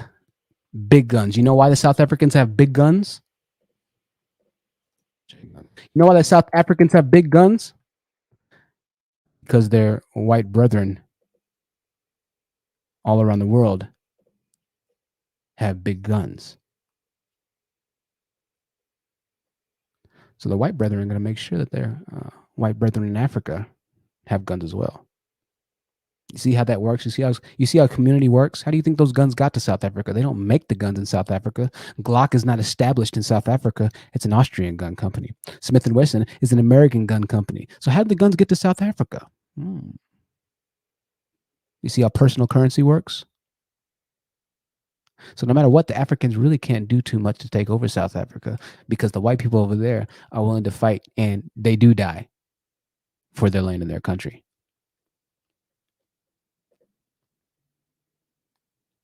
But what do I know? I'm just a pander. What do I know? If you enjoyed this message, thank you for getting black. Make sure to donate, ladies and gentlemen. I appreciate everybody that has been donating. If I had the chance to move over to Africa, from what I've seen, I have seen some incredibly beautiful, beautiful African women.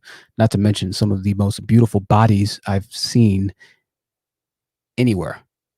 I mean, my goodness. I'm on Instagram looking at these African women. I'm like, oh my God. Woo! I have no problem moving out to Africa. What? Please. White people in South Africa, don't live in slums. Their communities are pretty well off for the most part in South Africa. I'm not sure where you got that from. I'll go ahead and block you, Zillow N. Rick Thought says, are you pandering? Of course, Rick, I can't even tell what you are, to be honest with you, but you're pretty much trolling. So anything that's the truth is pandering to you niggas or whoever you are. Zillow and somehow has another account says good F off. Well, you can F off. On my platform, I have the power, so sorry. Not sorry. All right. NK215 with the $10 super chat says, black men make up the rules as they go. Shout out to you for being honest about it all. I appreciate that, and I appreciate your support. Thank you so much.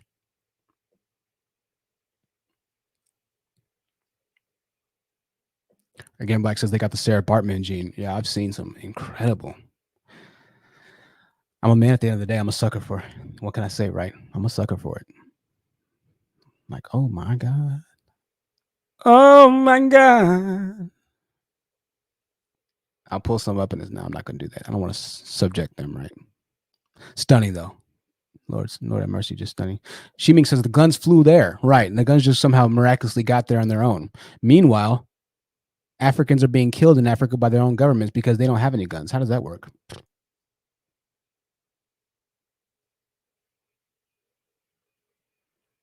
And don't get me wrong, some parts of Africa are stunning, y'all. Not every part of Africa is complete dilapidation. I mean, really, Africa is becoming a very developed continent as a whole, right? It is starting to develop quite nicely, but that's because of the funding of many different currencies and dollars, right? But having said that, we'd be remiss not to mention that it's still the last continent to really develop to the same level as the rest of the world does in, I guess you could say, concordance with landmass in relation to landmass and population, right?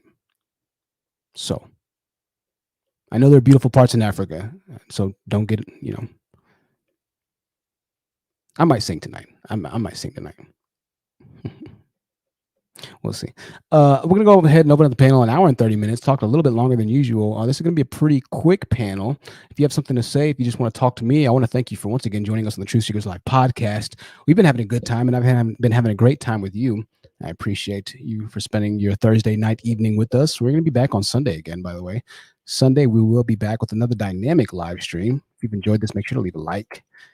And I try really hard to make sure I outdo or keep up my production quality as far as the live streams go, y'all. I was telling one of our channel members earlier today that every time I go live, I still get a little nervous because I'm like, man, what if they don't like the message I'm preaching today? What if they don't like the message I'm preaching, right? I'm preaching. I don't care. I'm preaching. What if they don't like what I'm saying today? What if they just think that, it wasn't as good as it usually is? So I still feel a little nervous. But once I get going, I feel good. To join the panel, there's the link. We go ahead and perma post the link like I always do. And I see this little piece of my hair. It looks like it's sticking up, but what can you do? We're an hour and 30 minutes in at this point. It's a little bit too late to try and be correcting my looks. It's my dread. I want to pull my dread down. There we go. It looks a little better. Not really. My hair's fried today. So let's go ahead and open up the panel. We'll have some, appreciate that. Organic Black says, keep up the good work. Black Butterfly with the on-target emojis. I appreciate that, y'all. I appreciate that. Diana Prince is the first one on the panel right now. We're going to hear from Diana Prince. Diana, the floor is yours. We'll try and keep it on a timely manner like always. It's good to see you again, my dear. What did you think of today's message as far as it relates to the miseducation of Lauryn Hill? I kid. The miseducation of black males. Well, the miseducation of black males is really their fault at this point, because it's like they're without excuse. If other races of people can come to this country and take advantage of the resources and the educational opportunity that's available to everybody in the United States, and black men choose not to take advantage of it, then that's a personal problem. Absolutely. Absolutely. I 1000% agree with you there. At the end of the day, when in Rome, do as the Romans do, right? That's it. If you don't like it, then leave. I agree with you there, Diana Prince. I agree with you there. Thank you, my dear. Be shorter. The floor is yours. Go ahead, be shorter. And do you think of Diana's message or of the message in general today? It's good to see you on the panel again. Hey, thanks for having me. Hey, no problem, man. Wow, man. So real quickly, you're very, very talented, very talented. Man, you dropped some bombs in there, especially as far as the way that the business shift happens, and the way that we repeatedly get hoodwinked, here in America. I mean, there's a lot of history, but I mean, you're right. You're dropping right points. I didn't quite know what to expect when I came in tonight based on the title. I was like, uh-oh. Yeah, definitely. Yeah, he's been on a couple times before, Gerard. He's not completely new. But yeah, I know that the title can be shocking to people, and it is somewhat, shock marketing, right? You see something like this, and you're like, "What the heck?" Well, Truth done lost it now.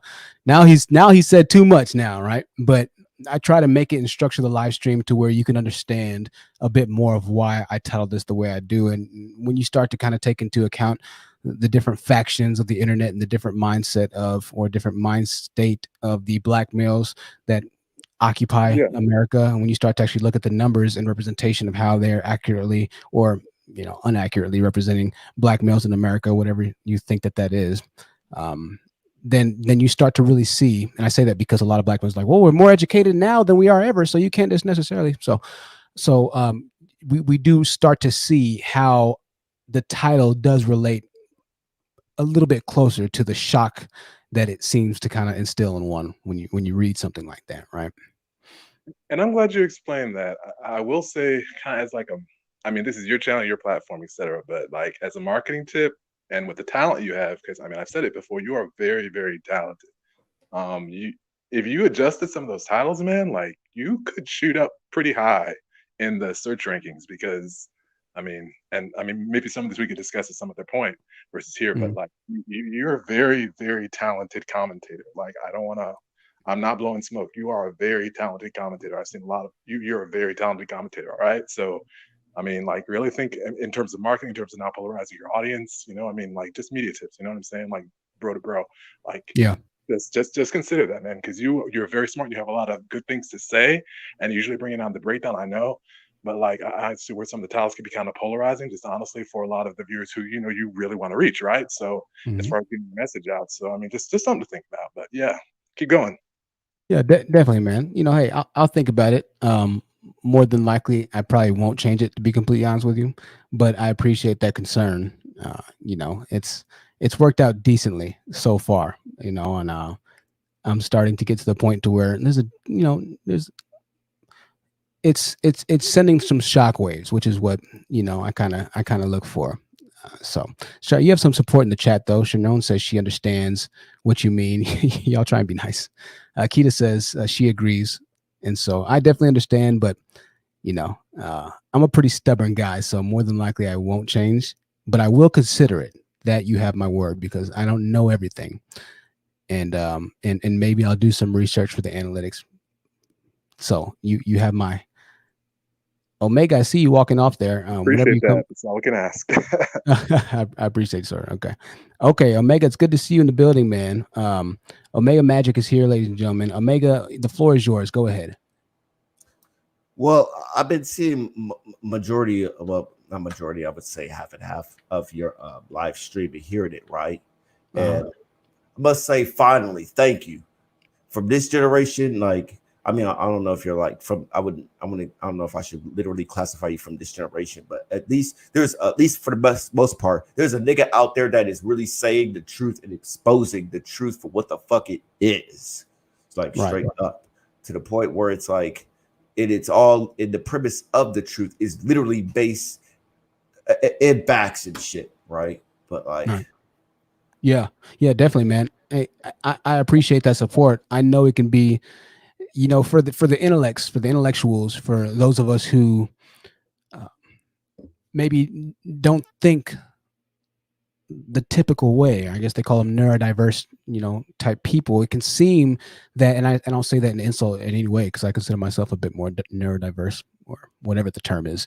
It can seem like our feelings a lot of the time, and for a lot of members on this channel, our feelings a lot of the time aren't conveyed in a way that the rest of the general society, as far as the general demographic of Black America, can really understand them.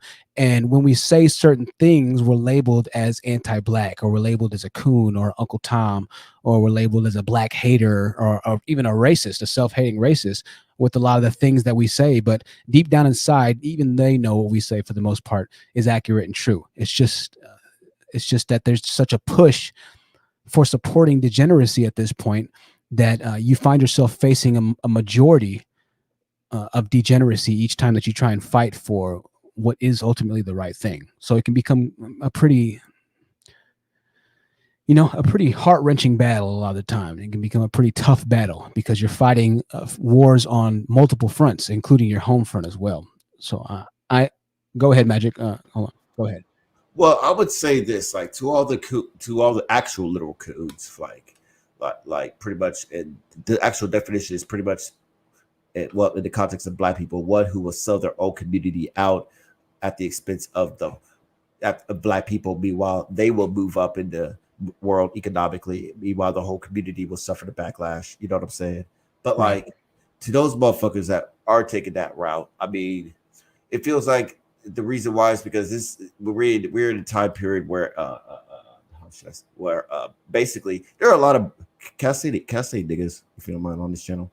Yeah, go ahead. We'll just try and keep it quick because I want to get to the next. I mean, there's a lot of broke niggas. I get it. There's a lot of broke niggas out here, right? Yeah. But and at the same time, I mean, due to the fact generationally, it's a combination generationally that Black people tend to like live in fear subconsciously. Let's just keep it real. Mm-hmm. And their way of like coping, of adapting to society is just basically, if they thinking in their minds, hey, maybe if I kowtow and listen to the white supremacists out there, which is the actual target that the Black community should be going after, and listen to their demands, such as the Black community needs to act right, which is, don't listen to hip hop, have your pants up right, or talk all proper like this and stuff like this here, Mm-hmm. and basically. If frame it like living under American standards really is white supremacist standards. Because of that, I mean, that's why you see this whole new movement of, honestly, what I like to call just dumb nigga movement. But yeah, no, I agree with you wholeheartedly, Omega. Listen, man, you're on point. I appreciate that. And I fully, wholeheartedly agree. I want to go ahead and go to City of Truth 91. I don't think we've had City of Truth on the panel before. So City of Truth, it's good to see you. And what are your thoughts exactly on the topic of discussion today? No, I've been on here before. Oh, okay. Good deal, man. Thing is that you talk about education. Education is one of those things that gets overblown in the Black community. They talk about, well, we don't have Black men in education or whatnot. The reality is, Black people have issues not because of education, have issues because they don't have businesses that produce capital for them. That is the reason that they have issue. Education in and of itself does not produce anything. Okay, you can build schools, you can build, schools all across this country.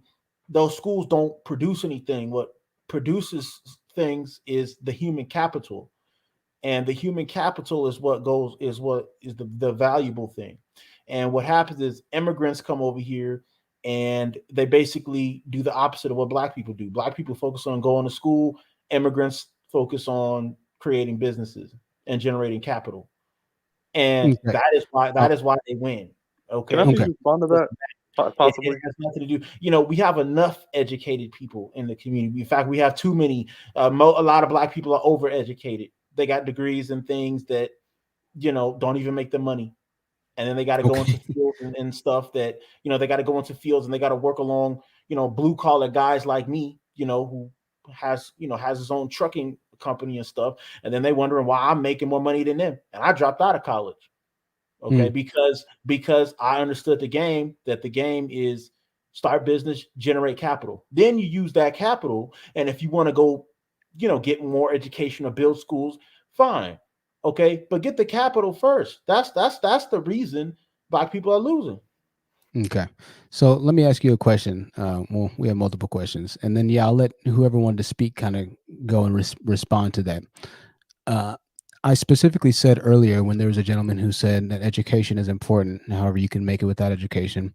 I specifically acknowledge that yes, you don't need education to be successful in America. However, you will still need to be educated on a system of which you can take part in that will lend itself over to the financial progression of oneself. So you still need to be educated in how, in your case, trucking works, right?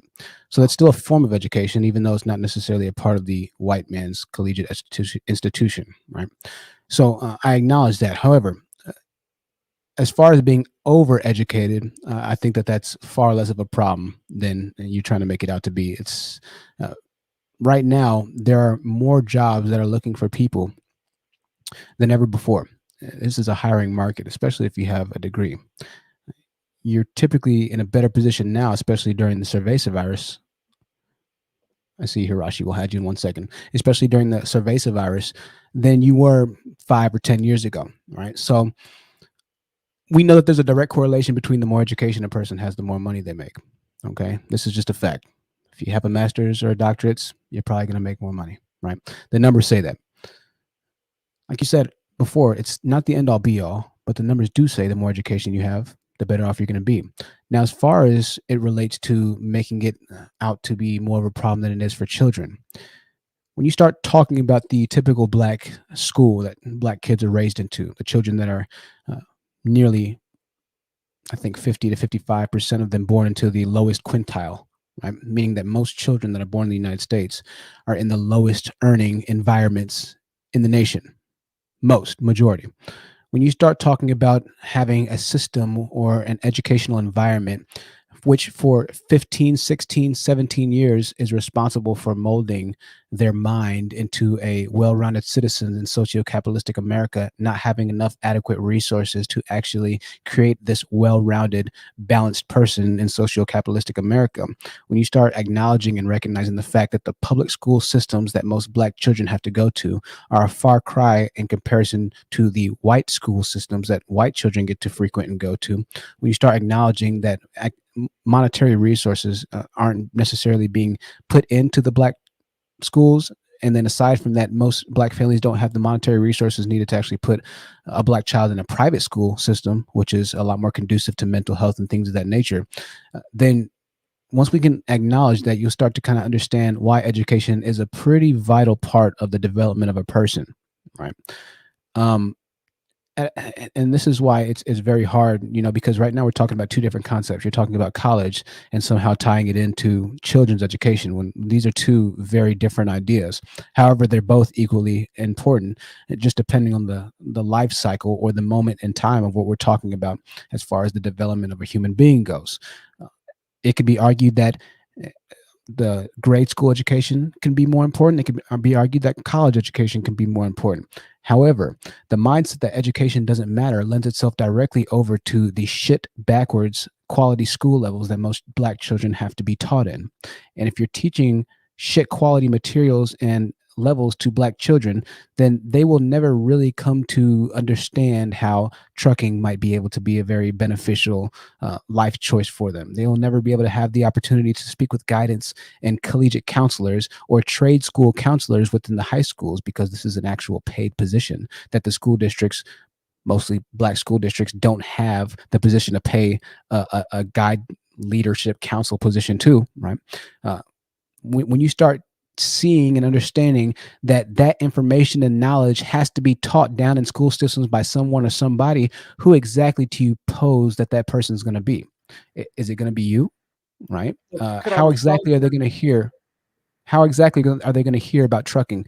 How exactly are they going to hear about HVAC or hear about the alternatives other than going to get a college degree? Where will one find this information from? All right. First off, there's a lot there, but to put it all in a nutshell, the real reason black children struggle in school in America is because of low standards. Okay, when you look at the way that the American education, let me stop you. Let me stop you. Bro. I know, but let me just ask you a question. Okay, If education isn't that important, then how am I supposed to translate that statement that you made, education is not important and we blow up this issue? How exactly does that translate to? No, I said the school board, but do you know what I mean though? Let me stop you. Do you understand what I mean? You said, did you not say that education is not that important? That's what you told me, No, right? I said people are overeducated. You People have put are too many people overeducated. in college. There's too many of us in college, Right. and it's oversaturated. That's the problem. There's too many of us in college. It's oversaturated. Yes. Yeah, we Okay. shouldn't put all of our young people in college. We should only put a portion of them in college, and the rest should go into trades or other fields that are actually needed so they can make money. And this idea that everybody got to have a degree, everybody don't got to have. Black people love titles. They love. So I'm let me a doctor. ask you I something. got a bachelor's degree. They This love is that. bad. This is Let me ask you That's something. what they love. I'm trying to hold my peace. I'm trying. All right. I'm trying. Well, I'll have to mute you for now, City of My Truth, but I blood is appreciate you. boiling too, y'all. City of Truth, you're supposed to be. You're supposed to have called me. City of Truth. Hold on, City of Truth. Hold on. You're supposed to call me when you're coming to Texas to go to the strip club. And I'm still waiting for that call because I still want to go to the strip club with you. I haven't had any loads to Texas yet. All right. Well, as soon as you do, you better call me, man. This is the problem, and we'll go to our panel members here because at this point, there's not much I can say really. Can I say something real quickly? Just 1 second, Miss Know-It-All. Just 1 second. So this is the problem. It's hard for me to somehow take the statement like that when you say we're overeducating our people, and then to somehow lend itself over to the idea that you're saying, well, I'm not saying that children's education isn't important. It's kind of a conflict of interest, if you will. You can't believe that college education is bad because we're overeducated, and then not also talking about the fact that, well, I'm not trying to say that children's education isn't important, right? So it's kind of like, if you believe in this, then you have to kind of believe that the education of children doesn't necessarily. So I don't know. You're kind of losing me there, but let's just take what you're saying at face value, that we're overeducating our people. On average, and I'll look this up just to make sure what I'm saying is true, but on average, a person that graduates college makes $1 million more in his lifetime than a person that doesn't graduate college. You know that, right? That's not true. Not true? Okay. Well, No, let me look it up. That's outdated information. Okay. Well, who knows? Maybe you're right, but I'm pretty sure it is true. But we'll go ahead and go to our panel members. I'll look it up. Maybe you're right. I'll look it up. And in the meantime, we'll let some of our panel members speak here. So we're going to start with the people who haven't. Yeah, we're going to start with the people who haven't spoken first, and then we'll go back to the ones who have spoken. Okay, so we're going to go with Miss Know-It-All, then Uppity Unicorn. Yeah. Just 1 second, Omega. We'll go with Miss Know-It-All, then Uppity Unicorn, then Tavia, then we'll go with Omega, and then Be Shorter. All right. And keep in mind, ladies and gentlemen, if you want to have these degrees continued, I can't let everybody speak as much as they like to, but if you want to speak and maybe do a one-on-one, Uppity Unicorn is the person that you need to talk to. Go to Uppity Unicorn's channel, email her. Uppity, put your email in the chat and you can continue these conversations because you might not have the time you want to speak on this channel, but I appreciate that. So we'll get her information in the chat and give her email so we can continue this. Miss Know-It-All, go ahead. I appreciate your patience. How you doing? And I'm just to say I'm subscribed to Uppity Unicorn. I just want to say say something really quickly and I'll get off the panel. Earlier, about 30 minutes, I sent a super chat just saying that Black women as a safety net had to get an education because we've always been on our own, and also for reasons of if our husbands went to war, if our husbands became ill, if our husbands were lynched or harmed, you have to have the safety net.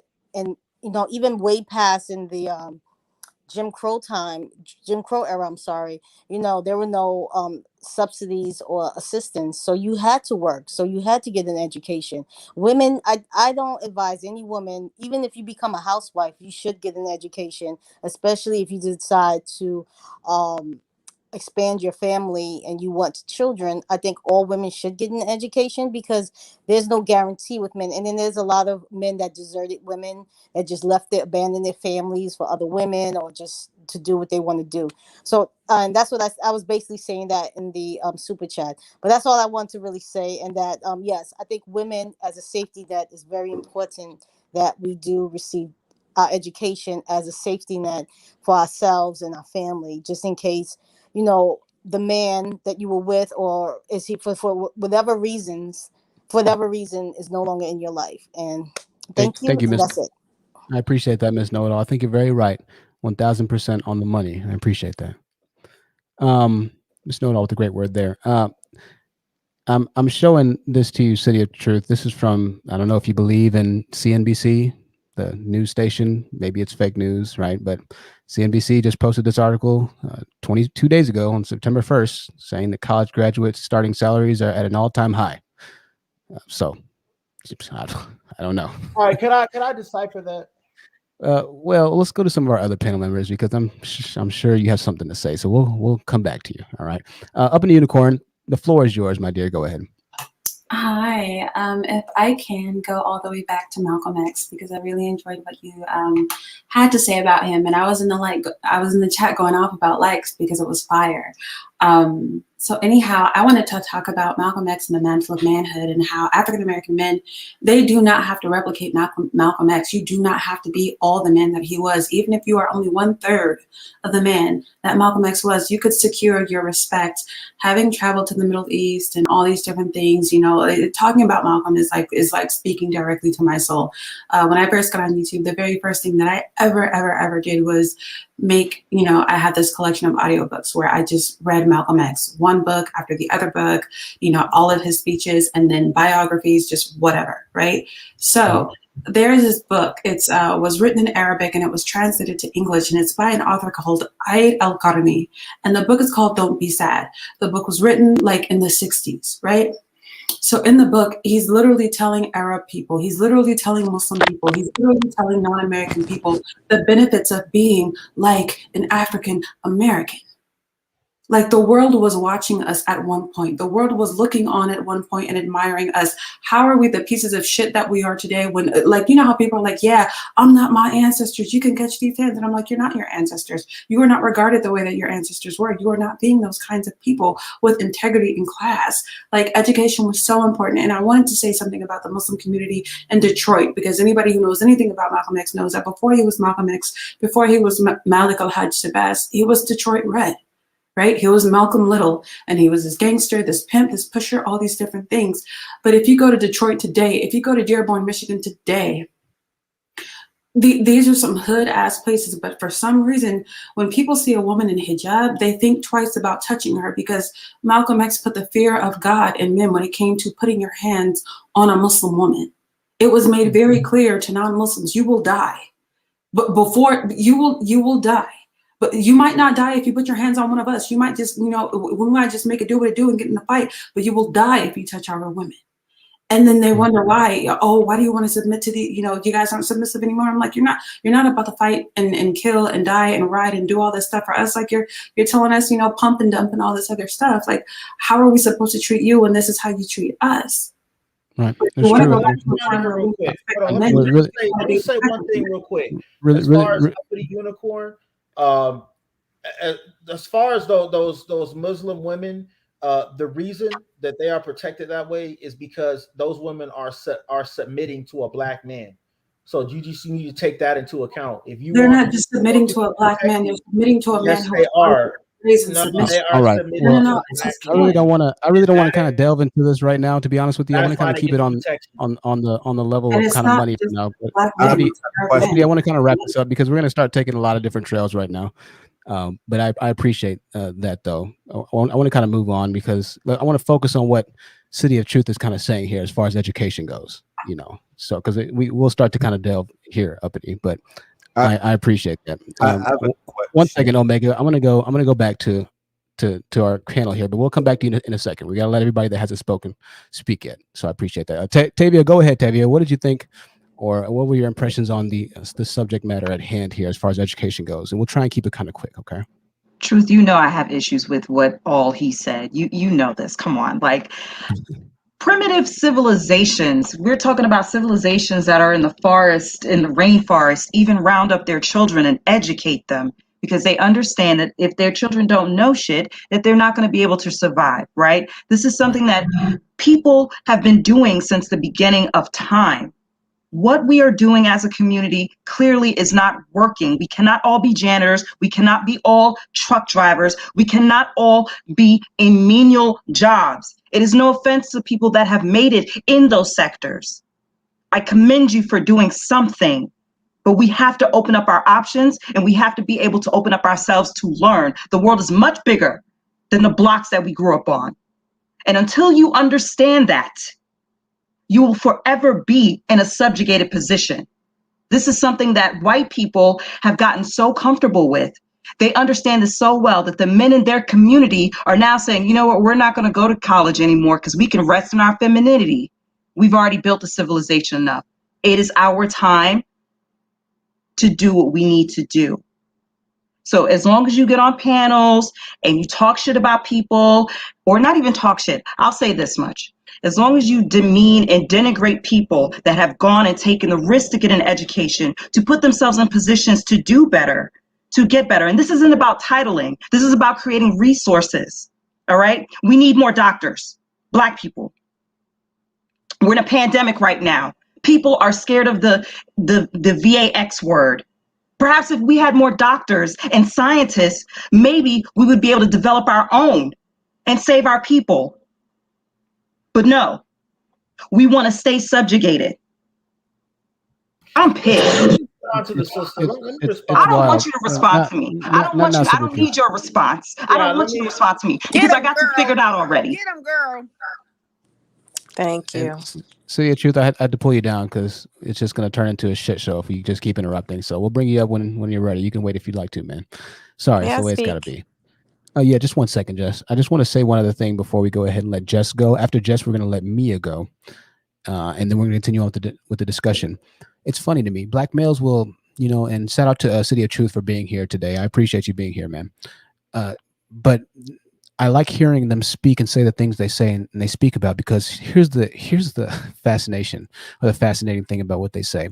They'll talk about, well, education isn't this, so I don't care about a Black woman's education because of that, because of this and that. But all of a sudden, when they run into legal problems, or when they need something, when they need a position that takes an educated person to be able to fulfill in that regard, all of a sudden they're looking for somebody that understands the plight of what they're going through.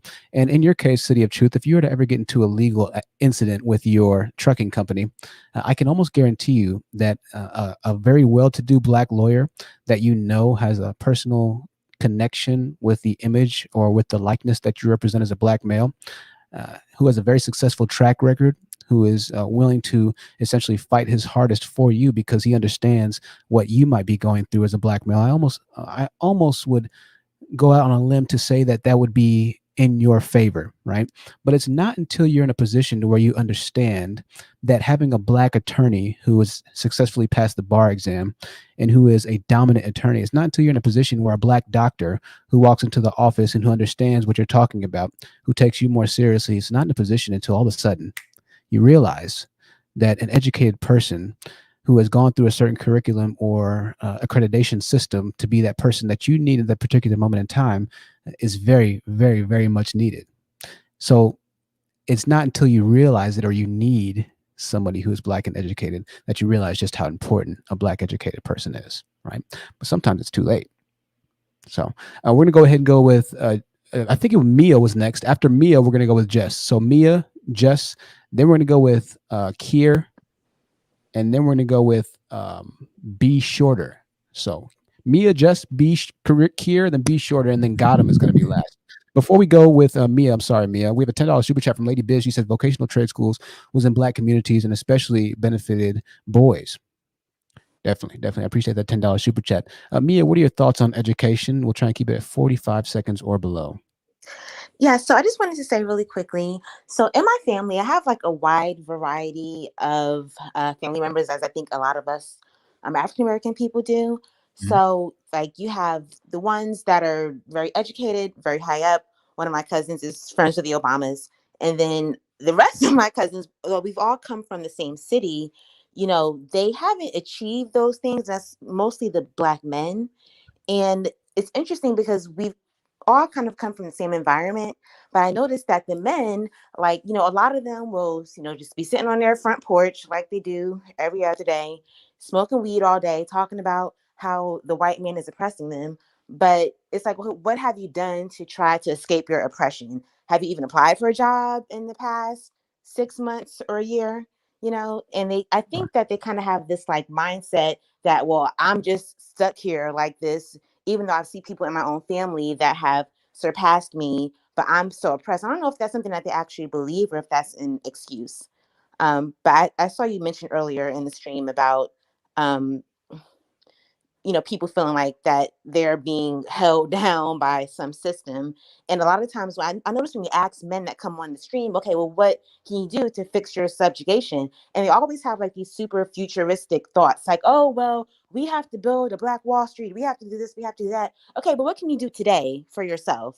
Like, are you saying that you have to wait 100 years to not be oppressed? Like, there surely has to be something that you can do right now to get yourself out of whatever rut you're in. That's all I want to say. Thank you, Jonathan. Absolutely, not a problem. Yeah, I appreciate that. That's very well said. Very well said. We're going to go ahead and go with Jess. Jess is next up. Thank you for your patience. Jess, the floor is yours. Go ahead. First and foremost, I just want to thank you, Truth, for this platform. I think that you are doing a great work. I appreciate your perspective and your respect for Black women. You're one of the few Black men who I do have a respect for that are on YouTube. So just first and foremost, thank you for that. Thank you. As it relates to the topic at hand, I was a supreme respecter of Malcolm X, and I still am, even though I'm a Christian. His work, his life, everything he accomplished really impacted me at a pivotal age when I was in college.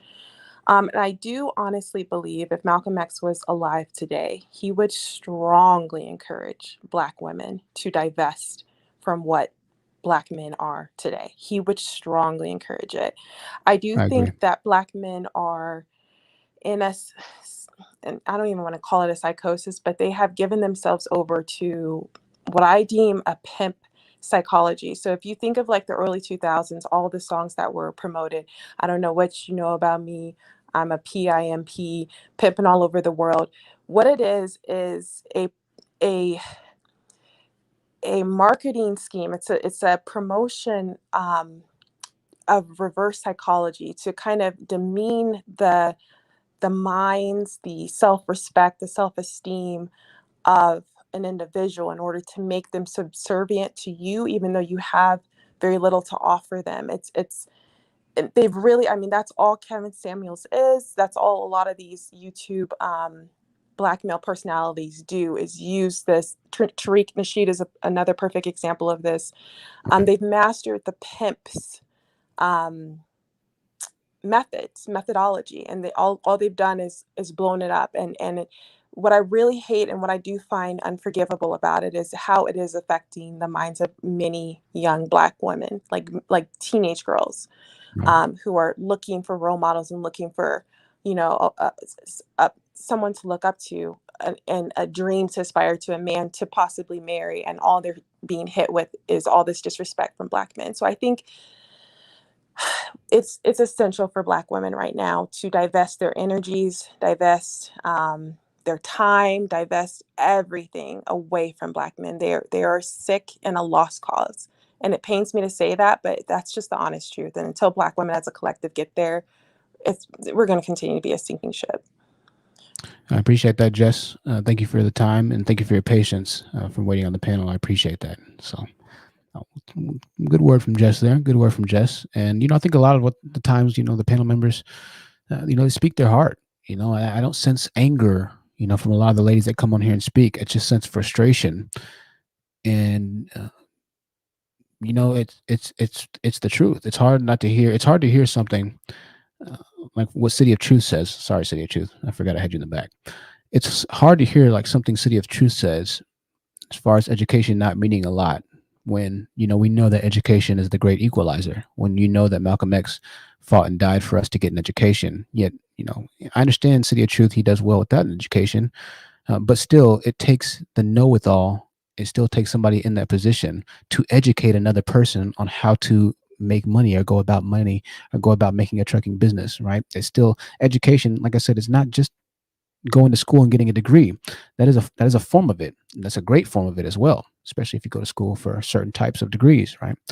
But education is within every facet of society. If I was trying to become a trucker, I would need to seek an education from City of Truth, right? And so maybe if City of Truth didn't believe in,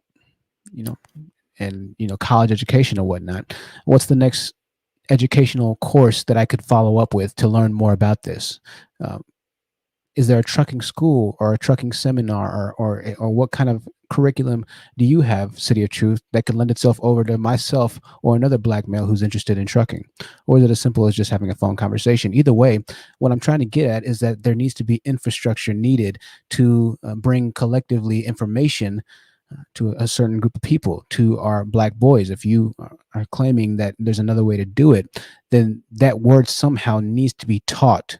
Those skills somehow need to be conveyed in a structured way, to where if they don't go to college, they know that there's another recourse of action that they can take.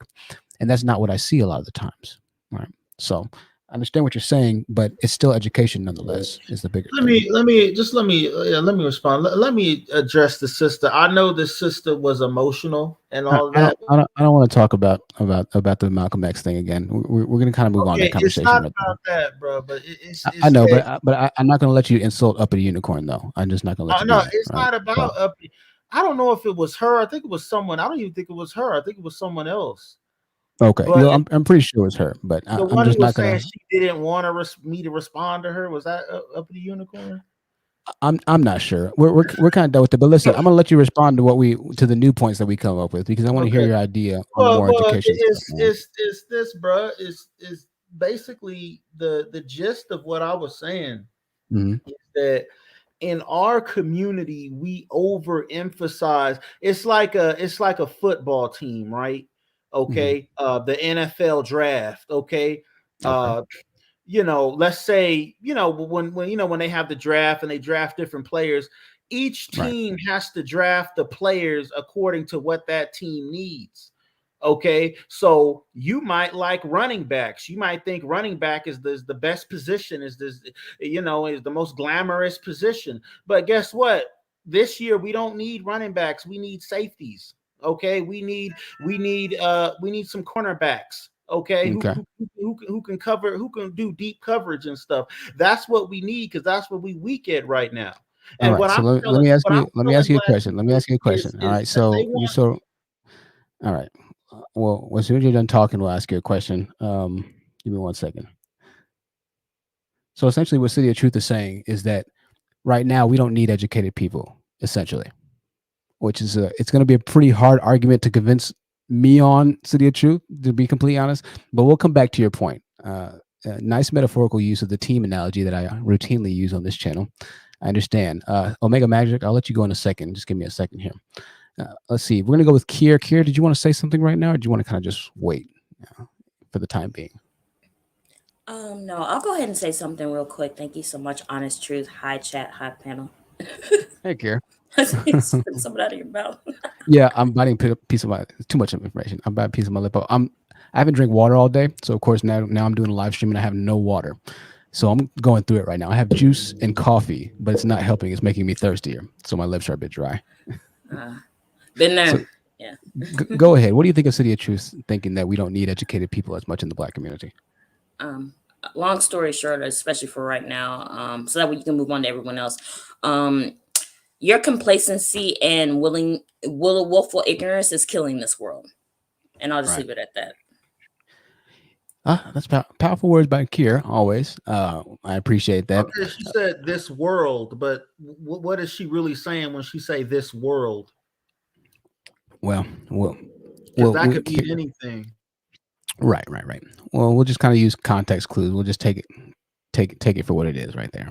Let's go ahead and go with Godin or Goten. Goten, the floor is yours, Goten. What did you think about City of Truth thinking or saying that we don't need more educated people? And make sure you unmute yourself, Goten. There you go. Okay, 1, 2, 3. Well, the problem is that why do you try to shorten education because we're black? He don't want us to surpass him. That's what him or her don't like. Okay.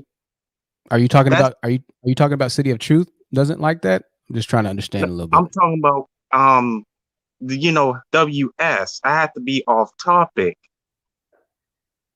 Okay. So so do you, I'm just trying to understand you. Do you believe that education is important? Yeah, education is important. because Okay. I All right. had discovered about the original people that they did not taught us in school.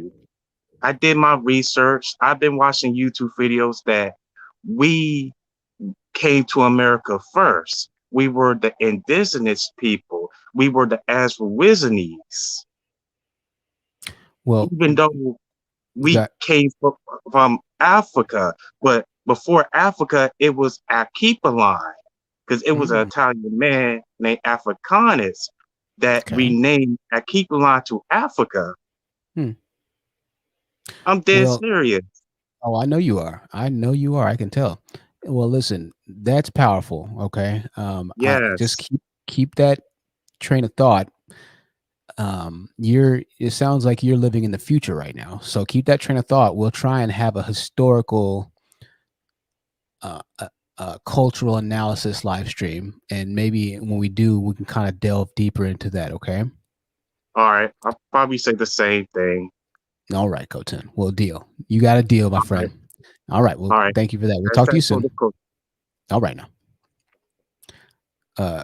Goten is living in a parallel reality, and there's nothing wrong with that. You know, there's nothing wrong with that. I can respect the parallel universe. Mia, I don't know if I let you go already. Sorry, I'll let you go right now. Soul Lobo says with a $5 super chat, been avoiding the channel due to titles and assumed female pandering, but in a listening more than speaking phase of life. No opinions, just an open ear. I appreciate that. That's probably the most mature way to go about this channel and in life in general. I found that people who are more wise, even if they don't agree, they just listen for a while. Those are the smartest people I think I've met in my life. And that's what I found more than anything. People who are wealthy, sorry, Mia, just give me 1 second. People who are wealthy that I've spoken and had conversations with tend to be, and Omega, I'll let you go after Mia, tend to be the listeners. They just don't say as much. You know, they'll ask you questions. So what do you do? Right. And they're just trying to listen and learn. So I appreciate that. I know I'm seen as a panderer, but ultimately everything I say is pretty factual for the most part. You know, and I know the shock bait titles can kind of get to people, but I think be shorter. I think you know you can kind of be validated by what you were saying. Change the titles up, right? But hey, it worked. We got Solobo in here in the building, so maybe I don't need to change them up, right? Mia, the floor is yours. After Mia, Omega Magic. He's been waiting for a long time. So, Mia, go ahead, unmute yourself.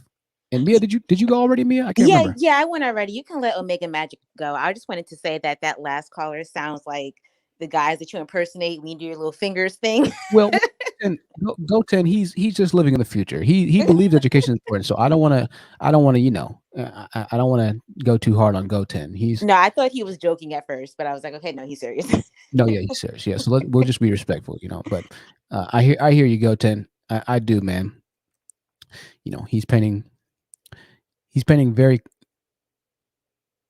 Goten's living in the future. Omega Magic, what did you think about education not being as important? And I think City of Truth left off saying that we don't need educated people as much in America right now. We need, and I don't know, I guess we need more truck drivers, essentially. Omega, what are your thoughts? Okay.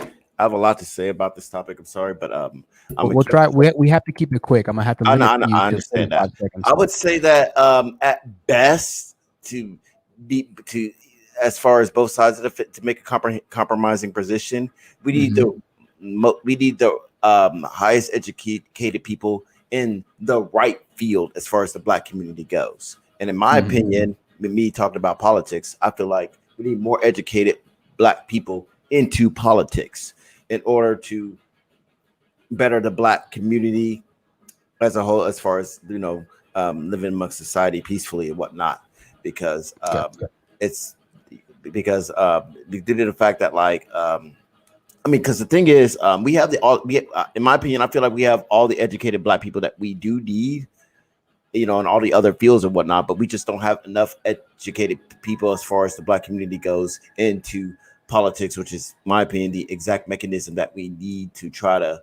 push for a positive Black agenda to coexist with American society. You know what I'm saying? And at the same time, I mean, as it stands right now, like let's say if we did go with the logic. Okay, As well, far let me go ahead and stop you, Omega. We'll just kind of take it at that point right there. I don't know if I can, I don't know if I can agree with that. We have enough educated people already. This is why this is a very confusing point. More educated people doesn't make the quality of life of a society goes down, right? It doesn't make it go down. The sharper your people are as a whole, typically the more resources and the more advantageous thought processes and more constructive conversations can happen based off of the elevated mindset or IQ traits of a person. The more mentally inept people you have, typically the lower amount of conversations of ideas, trains of thoughts can be. So it's not like it's capping collegiate degreed people isn't going to benefit society as a whole, right? I think that we need to really make that very clear. If everybody in society had a bachelor's degree, it's not like society would be crashing down because everybody has a bachelor's degree. That just doesn't make very much sense. Now, pay wages and things of that nature might change based off of more people being more educated, and the competitive market for white collar might get a little bit more competitive, but everybody being educated isn't inherently a bad thing, not necessarily, especially when you start talking about what's conducive for an entire community or society. Now, having said that, Black people, in comparison per 1,000 people, well, with the exception of Black women, so really I can only say this about Black men. Comparatively, we don't have the amount of educated people that we need. Black men are the least educated. So to say that we have enough educated people is a bit of a, I don't want to say moronic, but it's really not that good of an observation, because we have the least amount of educated people in America. We're only 13% of the country. However, in comparison to other races, as far as being in certain fields and things of that nature, we're probably the least. Right now, I understand you mean, and you're saying, well, we need to have more people that are in certain environments and educated in certain ways and this and that. And maybe there's some merit to that, but once again, it still assumes the fact that an education in this isn't valuable, and that's just not the case. A Black person who is educated in kinesiology, which on average pays $35,000 to $55,000 coming out of college, is just as valuable in some aspects or another as maybe not a doctor, but I say valuable as a very malleable word in this case, but it still does have a lot of values that could be life-altering and life-changing. That same kinesiologist. I check you on something. I'm sorry to interrupt. I know, but I have to take you down. I can't interrupt right now. So a kinesiologist who isn't necessarily that high value of a degree coming out of college is a person that's responsible for teaching another person how to walk, right? After they get into a severe car accident, they're responsible for the physical therapy and helping a person get the range of their movements back. Now, on paper, you would see that this is not a technically, whatever you want to say, well-desired or whatever it might be, collegiate type of degree, right? But when you start talking about the contributions to that they make to society, it's very important to have people that look like you as kinesiologists, because if you were to get into a very bad accident, you would want a kinesiologist that did as much as they could to help you, right? So to say that we need certain types of degrees more than other is a very uneducated statement, because it would assume that you know the ins and outs of every single college degree and the accessibility that comes along with that, which none of us know that. There are needs for every different type of person in America. Like I always stated before, what makes the best educational systems is the ones that are well-rounded person to all different beliefs or all different types of occasions in life, right? Like I said before earlier, you might not understand the benefit of a mythology class in middle school, just like I didn't understand why I had to take mythology in middle school. But what mythology taught me was how to think outside of the box. And so at the end of the day, that mythology class was very responsible for, or very fundamental in developing the mindset that I have nowadays, right? And so we need to be very careful when we say, oh, we need more doctors. We don't need more kinesiologists. We don't need more psychology majors. We don't need more this. Listen, we as a Black community need as much as we can freaking get. All right. And for the people who are speaking, who don't have collegiate educations, to be able to talk and speak on what we need, you don't have the credentials to really speak on that, nor do you have, quite frankly, the intellect to be able to contribute or have those types of conversations of what's truly needed in the Black community. We need everything we can get. Okay, so you're not quite there yet, if I'm just being completely honest with you, right? And I hate to be that type of rude, but you're not as smart as you think you are. You know, you're just not there. So, all right, let me Rhonda, just say somebody said I something. haven't seen you forever. City of Truth, we're gonna have to go to somebody else. You've been talking a lot, man, but I appreciate you. We'll keep you on the panel though. We have to go to some other people. Tavia, I know you've been waiting for a long time there. Tavia, go ahead. The floor is yours. I know you probably have a lot to say, Tavia, so we'll give you some time. Okay. You know, what drives me crazy about this notion, when these guys speak about there's too many people are educated. You never stop learning. You're not supposed to, right? But you would know this because scientists have performed studies and they said you are more inclined to have Alzheimer's and brain deterioration when you do stop learning. But you would know that if you were educated, right? Also, the other thing, you don't understand infrastructure. It's very clear and apparent. Where does your food come from? You would know that if you were educated. Where does the animals come from? The plants, the seeds. We should have more Black botanists. All these people that claim that they understand the earth and how it works, we should have more people that are involved in those things. We need more statisticians even. Because at the end of the day, we need people, and we need more people that are doing research to further understand what's going on within our community. But nah, don't get educated. Nah, we don't want to. No, we just need more truck drivers. And it's no shade towards a gentleman. He's doing what he needs to do to survive. But you notice he said, I went to college, which means he is educated. A lot of our Black men don't even read past the 5th grade reading level. They can't even read out loud in class. They're embarrassed to because they're not educated. You know what happens to people like that? They don't become orators. They don't become people that make speeches. They don't become people that can motivate other people. We have to do better. What we're doing is not enough. Absolutely. I 1000. Sorry, Tavia. I 1000% agree. And I even said that earlier. And so thank you so much for saying that again, Tavia. I said, even if you don't graduate, I said, just being able to step onto a college campus enables you and your mind to shift into a different gear of accessibility of knowledge, just off of the happen say or the hearsay of the conversations that take place on collegiate campuses, the different cultures, the different ideas from the people that you meet. Like I said, even if you don't graduate, it's beneficial to have or to go for a couple years, just because of the shift that you end up getting to experience in a white institutionalization or institutionalization. We'll use that too, right? That doesn't happen in most of the Black institutions, particularly the private schools in the Black community. And I think Tavia is right on the money. It's a Black collective, right? Society is comprised of many different jobs, of many different career paths. Right on the money. Not everybody's should be encouraged to be a truck driver, right? If we're being completely honest about it, there's only so many different types of trades. You have heating, you have electrician, you have plumbing, you have truck driving. You might have a good 10 more trades that are pretty known, common knowledge, right? And I'm sure there's probably a good amount more. That's all that I personally know. I'm just not that educated on it.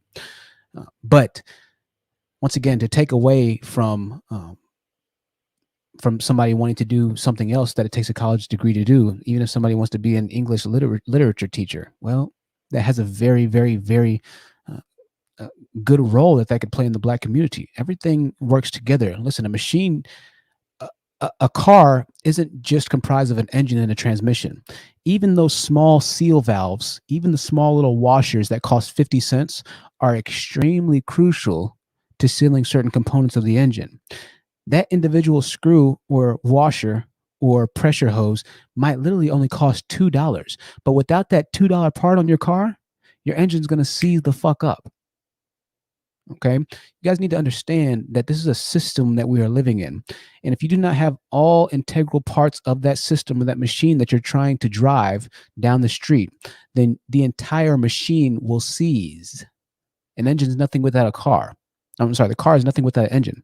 The car is nothing without the wheels. The car is nothing without those lug nuts that cost 50 cents that go on the wheel. The car is nothing without an exhaust pipe, right? But it's not even that. The exhaust pipe is nothing without the engine. The exhaust pipe is nothing without the catalytic converter. The exhaust pipe is nothing without the transmission. The steering wheel is nothing without the transmission. The steering wheel is nothing without the car seat. The car seat is nothing without the headlights. The headlights are nothing without the I don't know. We could go on and on forever, right? It's the synergistic effort of all the components coming together. You guys think you're so much smarter than you are. Truth, can I add to that? Just Sure, one go quick ahead. thing to land the plane on this. And without the engineer that made that car, the car is nothing. You got to go take your ass to school to be a damn engineer. Okay, but let me. No, we're not gonna do this right now, City. I'm sorry, man. We've heard enough ignorance for the night. You guys kind of sit in the background and you plot on ways to kind of come back and validate yourself. Brother, you're just not there yet, man. Listen, I'm happy for you. I know that you're probably hiring Black people, and I mean, man, that's a lot. I know that you're probably hiring Black people specifically. I know that you are, right? But you're not there yet, man. You're just not there. You're not quite talking on the level that we're talking about right now. You're making the point to what I'm saying, if I'm being completely honest with you, right? You're making the point to what I'm saying. You love to be stupid in this case. I talk about money all the time, and money isn't necessarily valuable in and out of itself, right? Say this was a $20 bill. This $20 bill, if it was a $20 bill, is only worth 5 cents. It only costs 2 pennies to make. But what this $20 bill stands for is $20 of gold. That's what gives it the value. A lot of you guys think that because you're making money, because you took a different route, even though the numbers say that if you choose to take a different route, more than likely it's not going to work for you, to be completely honest. The numbers are against you. But a lot of you guys think that because, and City of Truth is one of these guys, you think that because you've been successful doing something different alternatively, then that's the end all be all. And that's just not the case. This is much more nuanced than us having too many educated people, or us this or us that. But even after we say everything, it doesn't matter how much we say. At the end of the day, guys like City of Truth, they're immovable. You can't change them. Right? But it goes back to saying that the value isn't in the money itself. What are you giving back, right? Moreover, somebody like City of Truth is actually taking away potential value from other people because he feels like his way is the only way, right? There's multiple ways to do this, and I acknowledge that, yes, Truth being a truck driver is a great way to do it. However, like Tavia said, we don't need 1 million truck drivers. Moreover, if there were 1 million truck drivers, that would only increase the probability and the odds that you would lose wages or opportunities for you truck driving for yourself, right? That would create more competition for you. So diversification and diversity is very important. Let me say this last thing before we go back to our panel members. We have some new members. When you invest, when you get into investing, right, my father was a financial advisor for many years. Diversification is a strategy used for investing because it's very well known and understood that when you start investing, you're going to lose in certain stocks and you're going to win in certain stocks. The goal is to win more than you lose. The best way to win more than you lose is diversifying your funds, diversifying your money. So that means investing in Apple and investing in Tesla and investing in a few penny stocks on the side and actively monitoring each one. So the job of a financial advisor is to monitor each and every stock and decide when to sell, preemptively know when he's going to sell or buy into, whether to go bull or bear on certain shares and stocks. And so it takes an active monitoring and putting all of your funds that you're investing amongst multiple baskets. No investor in his right mind will ever tell you to invest all your money in one stock. As a matter of fact, it's damn near illegal to do so. That's what we call high risk, right? And for those who are high risk adverse, diversification is the best way to reward the money that they're investing. Now, if somebody is extremely I forget the word for it. If somebody is extremely non-risk adverse, I guess we'll just say that, even though I'm not remembering the word, then yeah, throw all your money into Bitcoin and pray for the best. But financial advisors know that most of their clients want to make money over the long run. And the best way to make money when you invest is to go invest into 10 or 15 or 20 different stocks. So diversification is very important in relation to college degrees. Diversification is very important because, once again, we're looking to make money as a collective, right? If that one stock goes down and you got $20,000 of Bitcoin and it goes down and you don't have enough assets to bounce back quick enough, then you're going to be in a very bad position. Even though Bitcoin in and out of itself did very well for a while, even though you, Mr. City, are doing very well truck driving, if everybody becomes a truck driver, you could be out of a job very soon. So literally you speak counterproductively on your own life, but you don't understand or realize that because you're doing well for yourself right now.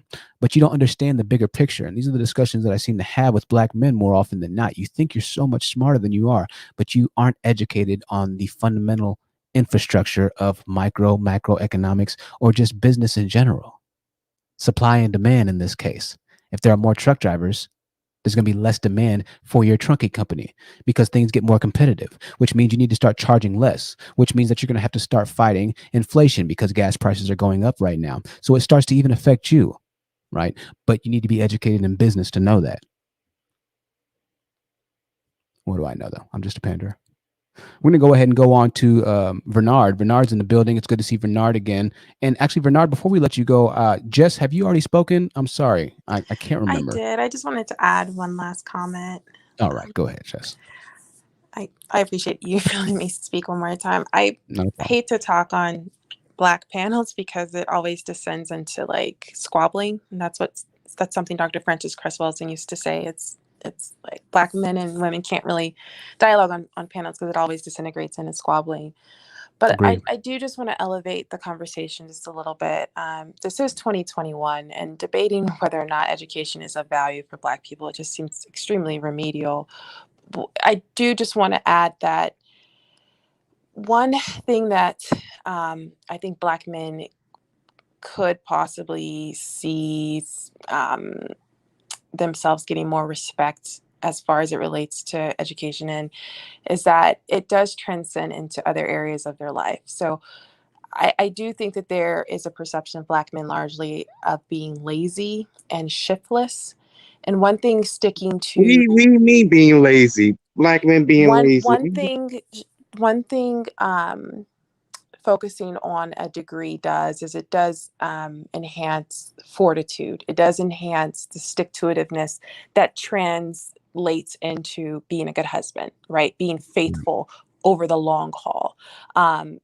Being able to delay gratification in other areas, whether it be in your health or your finances. So just something like education, having a long-term goal of getting that 4-year, 2-year, 5-year degree does is it translates into other areas of your life. And I think that if it was something that was more highly esteemed amongst Black men, I think they'd see more respect globally, not just because they have letters behind their names, but because they are good fathers, or they are good husbands, or they're able to shift some of the negative stats more in their favor. So I just wanted to elevate the conversation just a little bit, but Absolutely. I appreciate you. Thank you. Oh, thank you so much. Really, really, really great point. 1000% agreed. And in her defense, she spoke about the inability to talk on panels. And the minute she started speaking about that, what happened, she was interrupted, right? Just like that. So you guys don't understand. You play into the same points that you claim aren't happening. But I try and take you down so you don't play into the same points too much. But you prove everything that we say. She got interrupted with an angry man the second that she started talking about the fact that she can't get onto panels without having arguments with Black men. Lord have mercy. I would just want to show this candle really quickly, y'all. This candle's been lit for what, 2.5 hours now?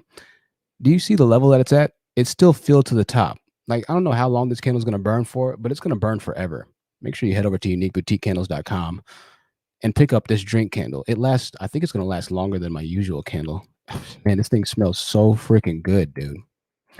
uniqueboutiquecandles.com. Thank you so much for changing my life. Don't forget about Mystic Tone. You're all natural. Out.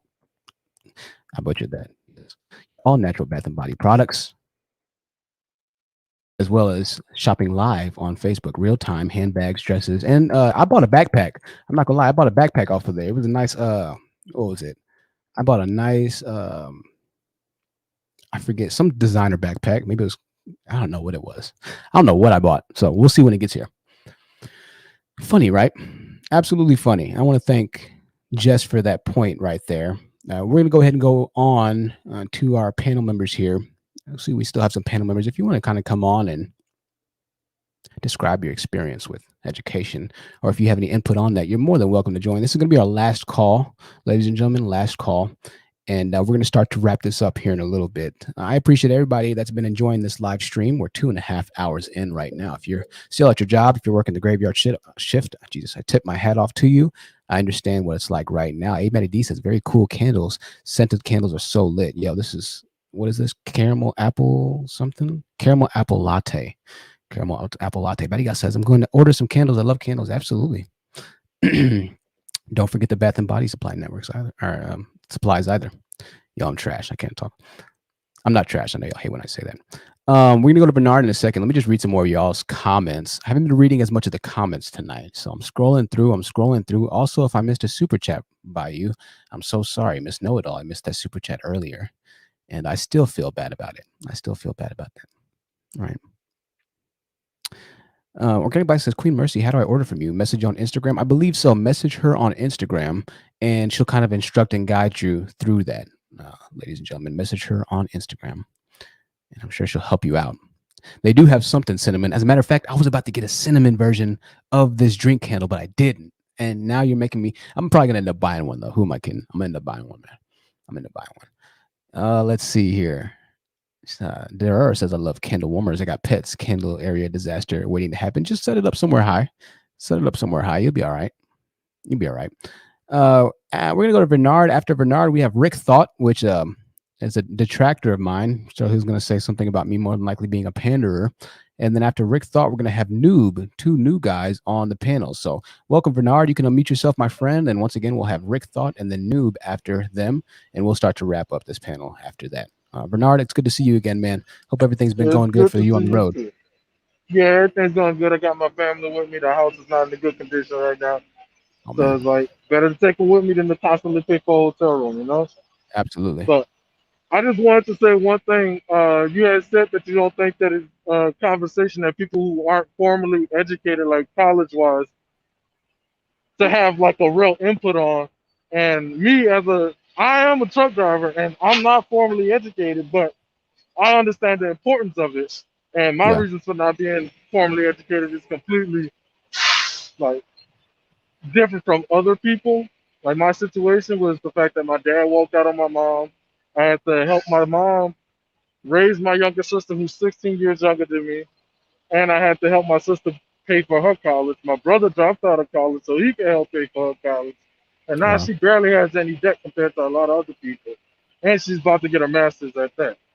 Man. So I understand the importance of education. Even when I was younger, I was in an organization that worked to improve the education system in New Orleans. And I just wanted to say that, like, it depends on the person to have the proper perspective on how important education is. Because I understand how important formal education is, but I also understand that, for me, classwork isn't the best. Because the way they teach in school doesn't work for me. I got to experience it. Mm-hmm. Or I gotta either do it or see it to have a full understanding. Right. It's not gonna stick with me otherwise. That's why I'd rather go through other means of education. I just wanted to put that idea out there because, like, I'm not saying I'm a smart person. I'm also not saying I'm a dumb person.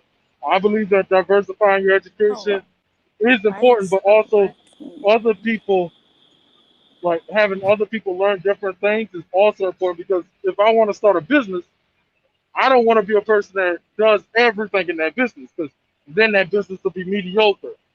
You need people who are experts in different levels of the business so that you can flourish. So I believe that Black people should be more educated. Absolutely. Thank you, Bernard. I appreciate that, man. I agree with a lot of what you say, and I definitely can attest to the fact that people learn differently, for sure.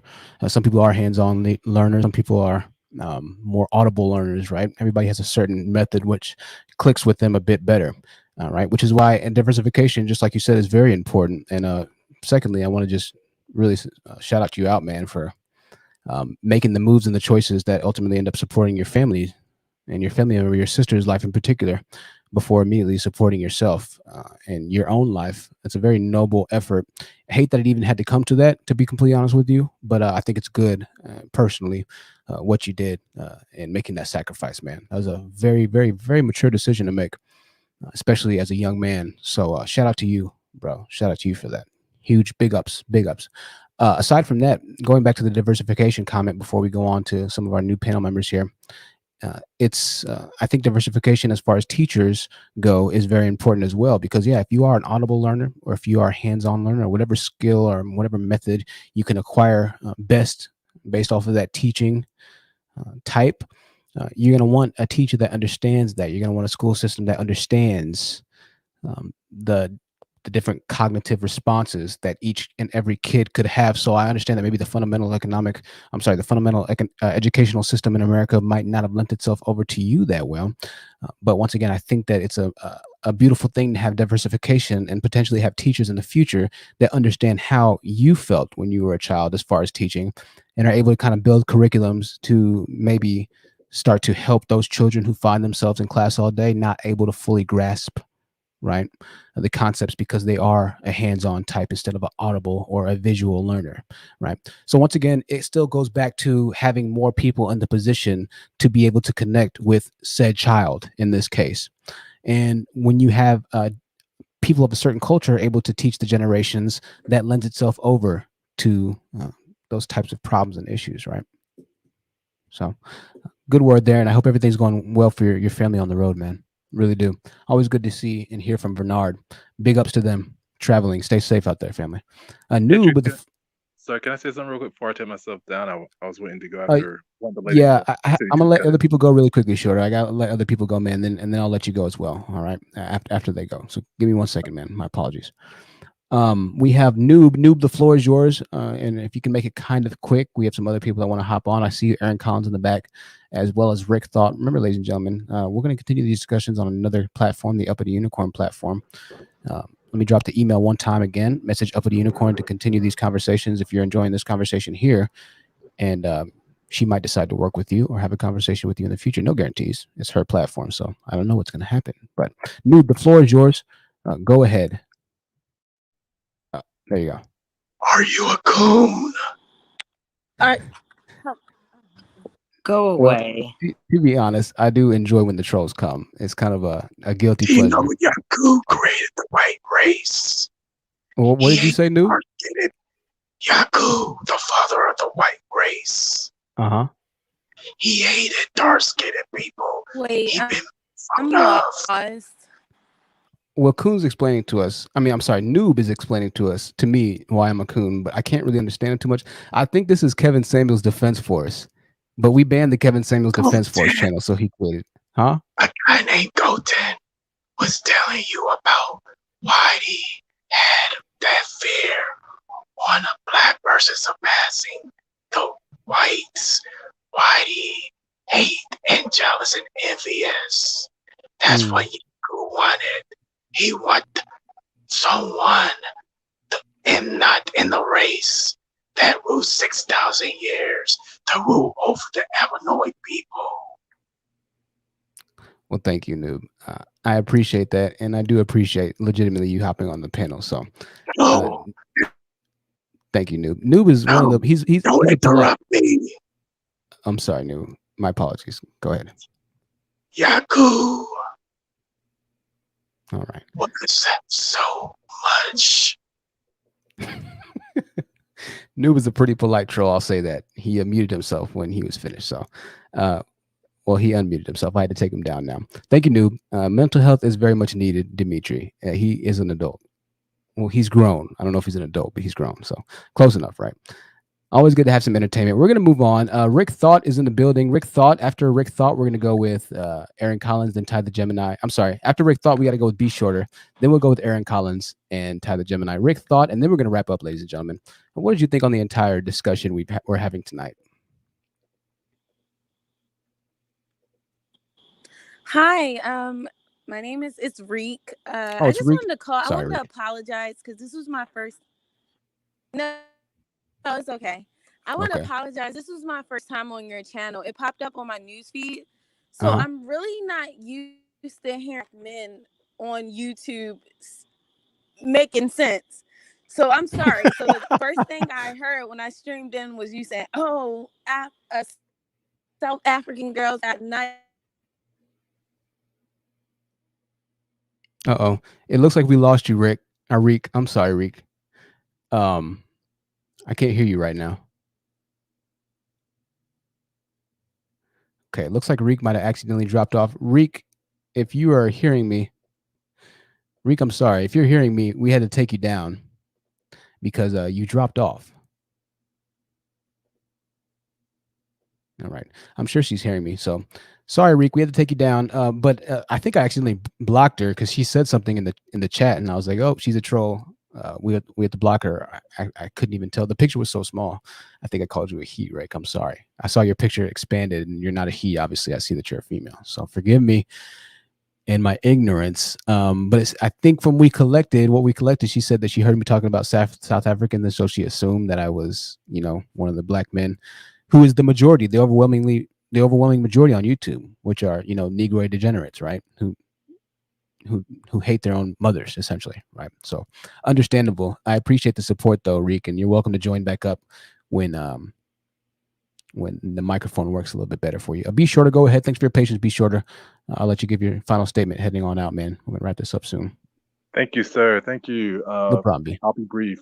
Quick point about the importance of education, and this goes all the way back to City of Truth. I know it was a while back, and I'm glad he's doing as a truck driver. That's a good thing. It's a good career or a job, but automation is coming for a lot of those jobs. Like they're actually working presently on autonomous vehicles that are fuel efficient. So it becomes an issue if you recommend only things in terms of vocational training, which by the way are predominantly held in colleges now, community colleges. So you still kind of have to go to college typically to get a lot of this vocational training. That's the point that has been kind of like overlooked in this is oftentimes vocational training means going to college nowadays for the trades that exist now.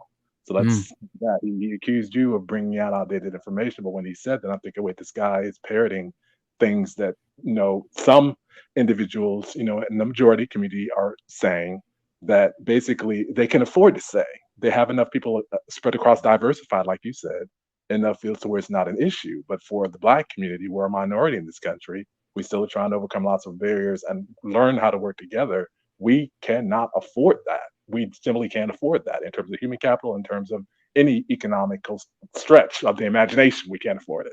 And then lastly, we need to be encouraging our young girls and boys to be educated, and not just to be educated in terms of just go and just receive, but to be active learners. If something isn't working for you, talk with mom and dad about it. Try to get a parent teacher conference going. Find out.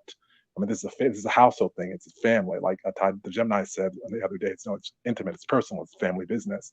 Find out a way to help that young learner connect so that as they're going through K through 12, they can succeed. A friend of mine told me that sometimes they base the number of prisons that they're going to build based on how kids do in 5th grade, like based on Wow.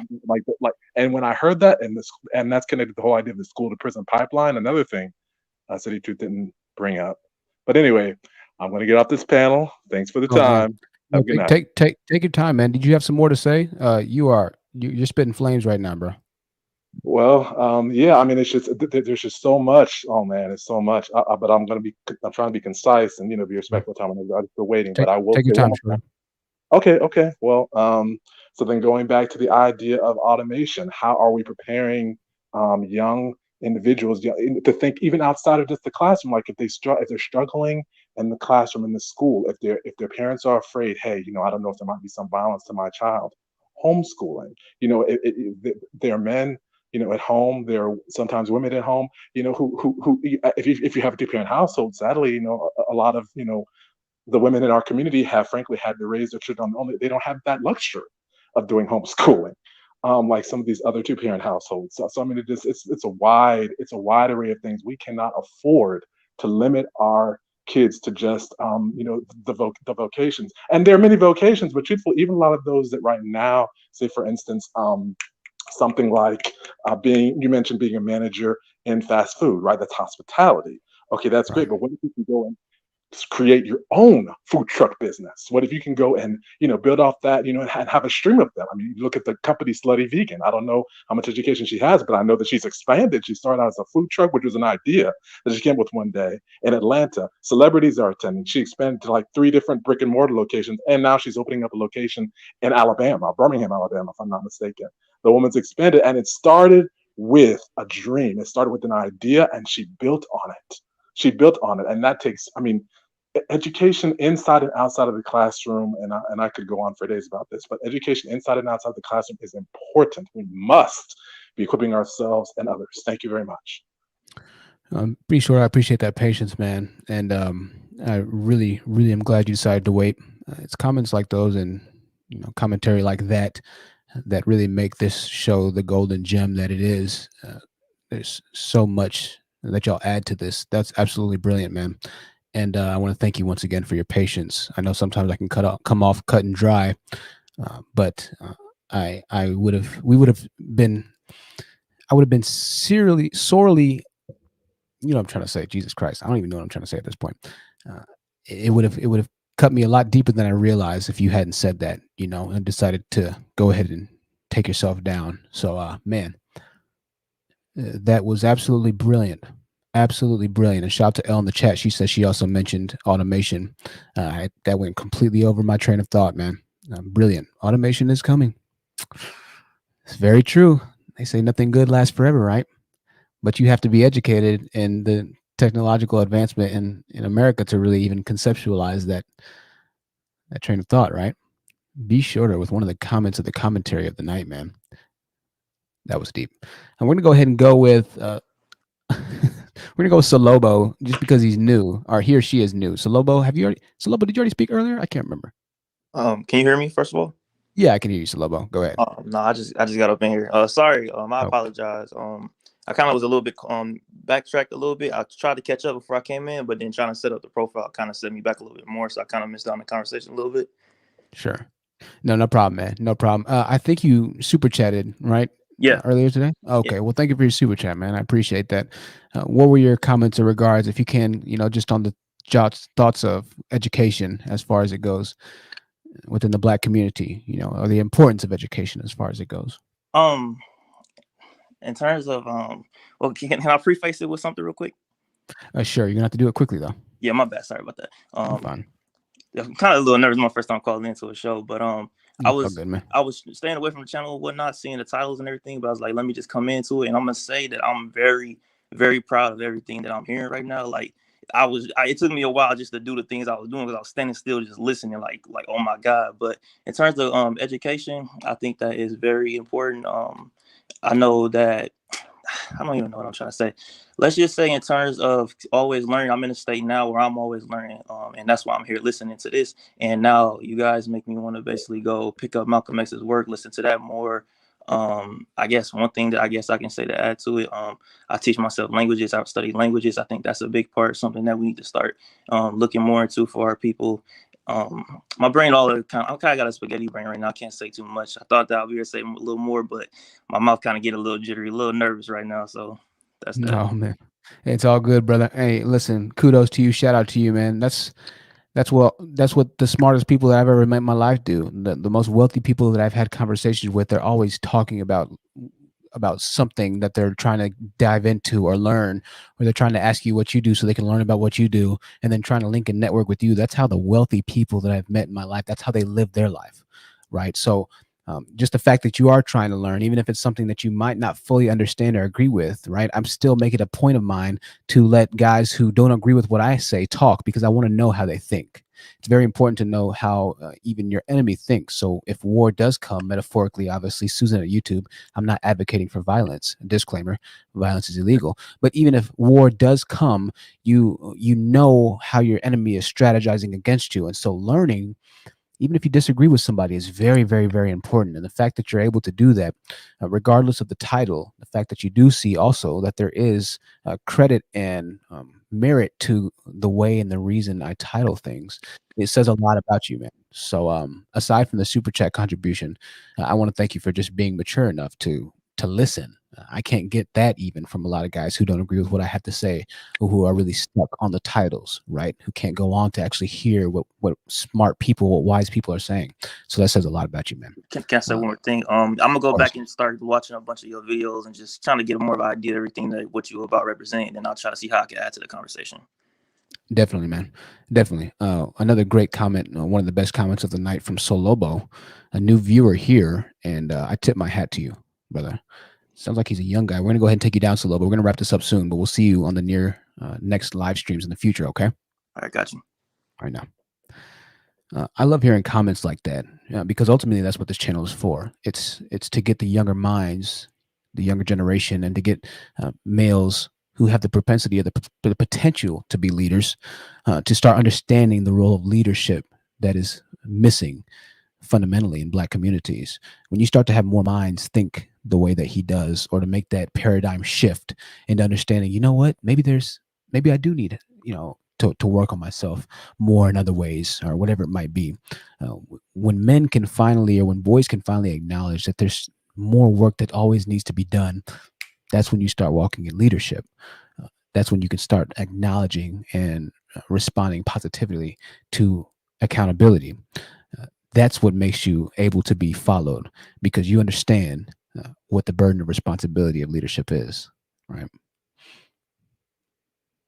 One of the greatest comments we've gotten so far. I really, really, really love that. We're going to go with Ty the Gemini. It's so good to see Ty the Gemini back in the building. Be Shorter with the $10 super sticker.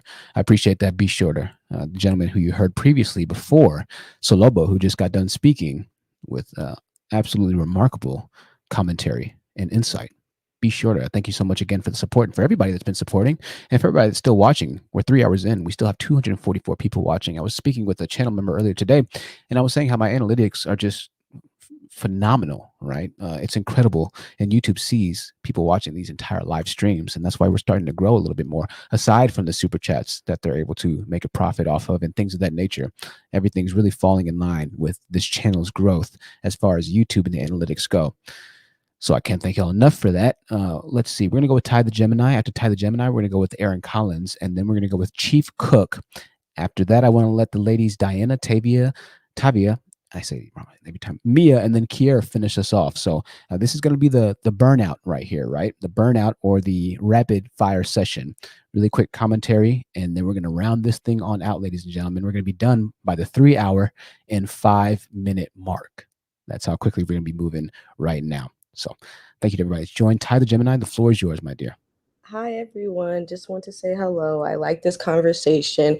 As someone who's been in college for like 10 years, we're talking about education, and what education is about having mentors and teachers. And I think what a lot of people misconstrue is that they think that they need to DIY education. That's something that I talk about on my channel a lot, like this DIY culture, and how it's really, really problematic. Education means you have mentors and you have teachers. You have someone to teach you. So allow yourself to have someone to teach you. Don't think that you have to do any of this on your own. That is not true. I posted in the chat box, Truth, for therapy for Black girls and therapy for Black men. That is a directory to find culturally sensitive Black therapists that can be that mentor, that can be that teacher, that can be that educator for you in whatever way you need that to be. So as someone that really, I knew at 10 years old that I had to go to college to save my life. I knew that at 10. It's really positive. So that's all I have to say. Thank you guys for listening. Thank you, Ty. Ty the Gemini also has a YouTube channel. Ty, did you want to drop your YouTube channel links in the private chat so I can drop it really quickly? Yes, I will. Okay. Thank you so much, Ty. Another content creator who is an educated, who actually works in counseling, so I appreciate an educated perspective and a professional perspective. Shamar Bryce says, "Me too, caller." Ty with some support in the chat. I'm going to take Ty down. Be sure to put her links up. Check out her content. She goes live. And I was watching one of the live streams. It's pretty entertaining. Like the discussion that was being had there, right? Like the discussion. The real Aaron Collins, good to see you in the building, my friend. We're going to go ahead and go kind of quick. AC, after the real Aaron Collins, we're going to go with Chief Cook, and then the ladies that have been on the panel for a long time to wrap us out. So Aaron Collins, the floor is yours, my friend. Salute, brother Truth, and chat and panel. Hey. Man, a long time since I've been here. But man, yeah, after seeing the thing I saw on up here on the panel with us, is that this is just proof that education is very needed in the Black community. It's paramount, and there's nothing wrong with education. I mean, it's been a stigma in the Black community to remain ignorant, and to be considered, oh, well, you're a nerd if you're in education. You don't realize that educated people are what makes heart surgeons. Educated people is what makes traffic lights and things like that. And there's nothing wrong with truck driving. I'm not saying it because I have relatives that drove trucks, but to me, there's more out there than just driving trucks. I think we need more people that work in tech, more Black people that are tech people that invent apps and stuff like that. And when you have folks who, I mean, Afrofuturism. That's a terminology I've heard. It's been real interesting. I think we need to get more people involved in that. And it's not that they're not out there; they are out there. The thing is that we spend so much time focusing on the negative, focusing on the non-educated stuff, on the hip hop and stuff like that, and think that's what Black culture is all about. When we all have had the wool placed over our eyes. So as far as people who say that education is not needed, to me, that's really, how can you call yourself a grown up, a full blown adult, and actually say something like that? So I would have to definitely counter that in the hardest way possible and come head on. I mean, we got people like Dr. King and Malcolm X, but they lost their lives for the simple fact so he could have education. So basically, is that what we're gonna do? We're gonna like just crap on what they did, on their sacrifices. I mean, back during, and I don't want to talk about slavery, AC, but we got to wrap it up here in a little bit, Aaron Collins. So we'll just kind of wrap it up a little bit, man. All right. all right, brother. Yeah, that's pretty much what I wanted to say on that. But yeah, I appreciate Truth. We'll definitely talk.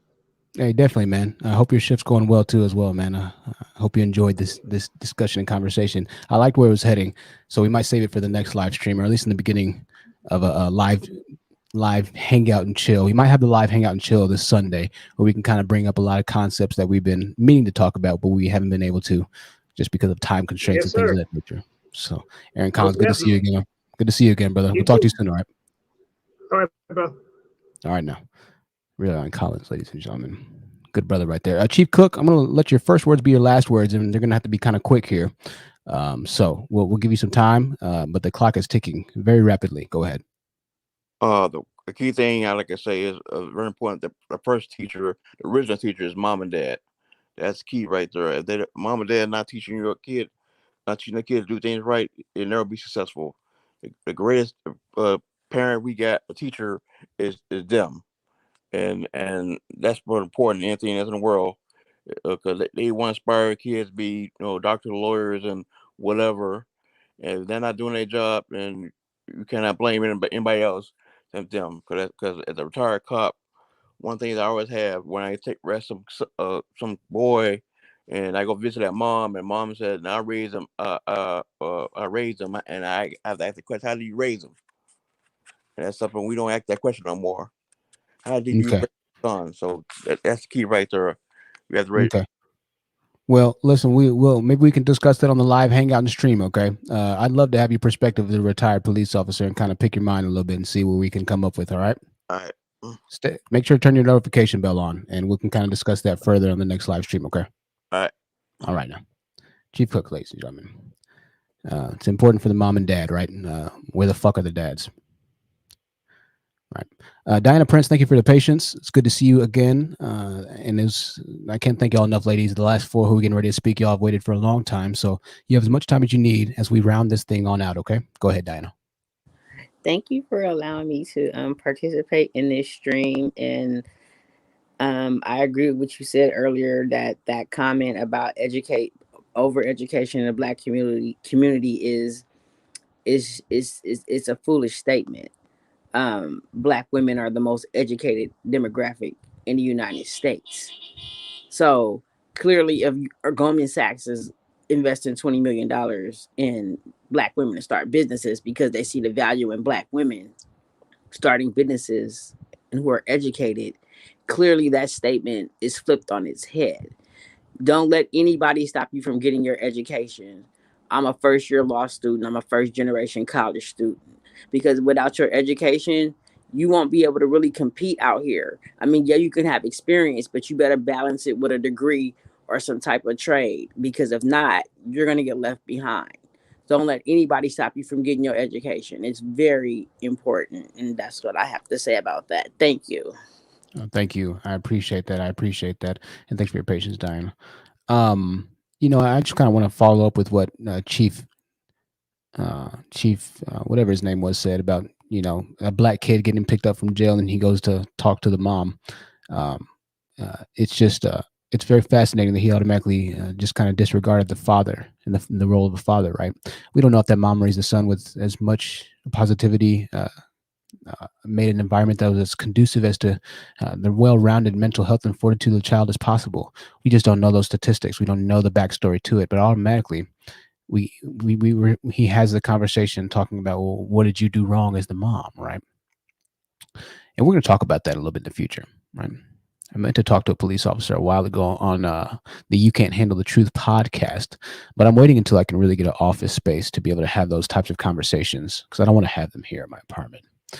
So, something very interesting, right? When the kid gets picked up, he goes to speak to the mom. No mention of the father. Of course, it's not the father's fault, right?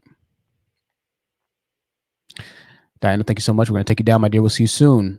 Tavia, the floor is yours, my dear. Go ahead.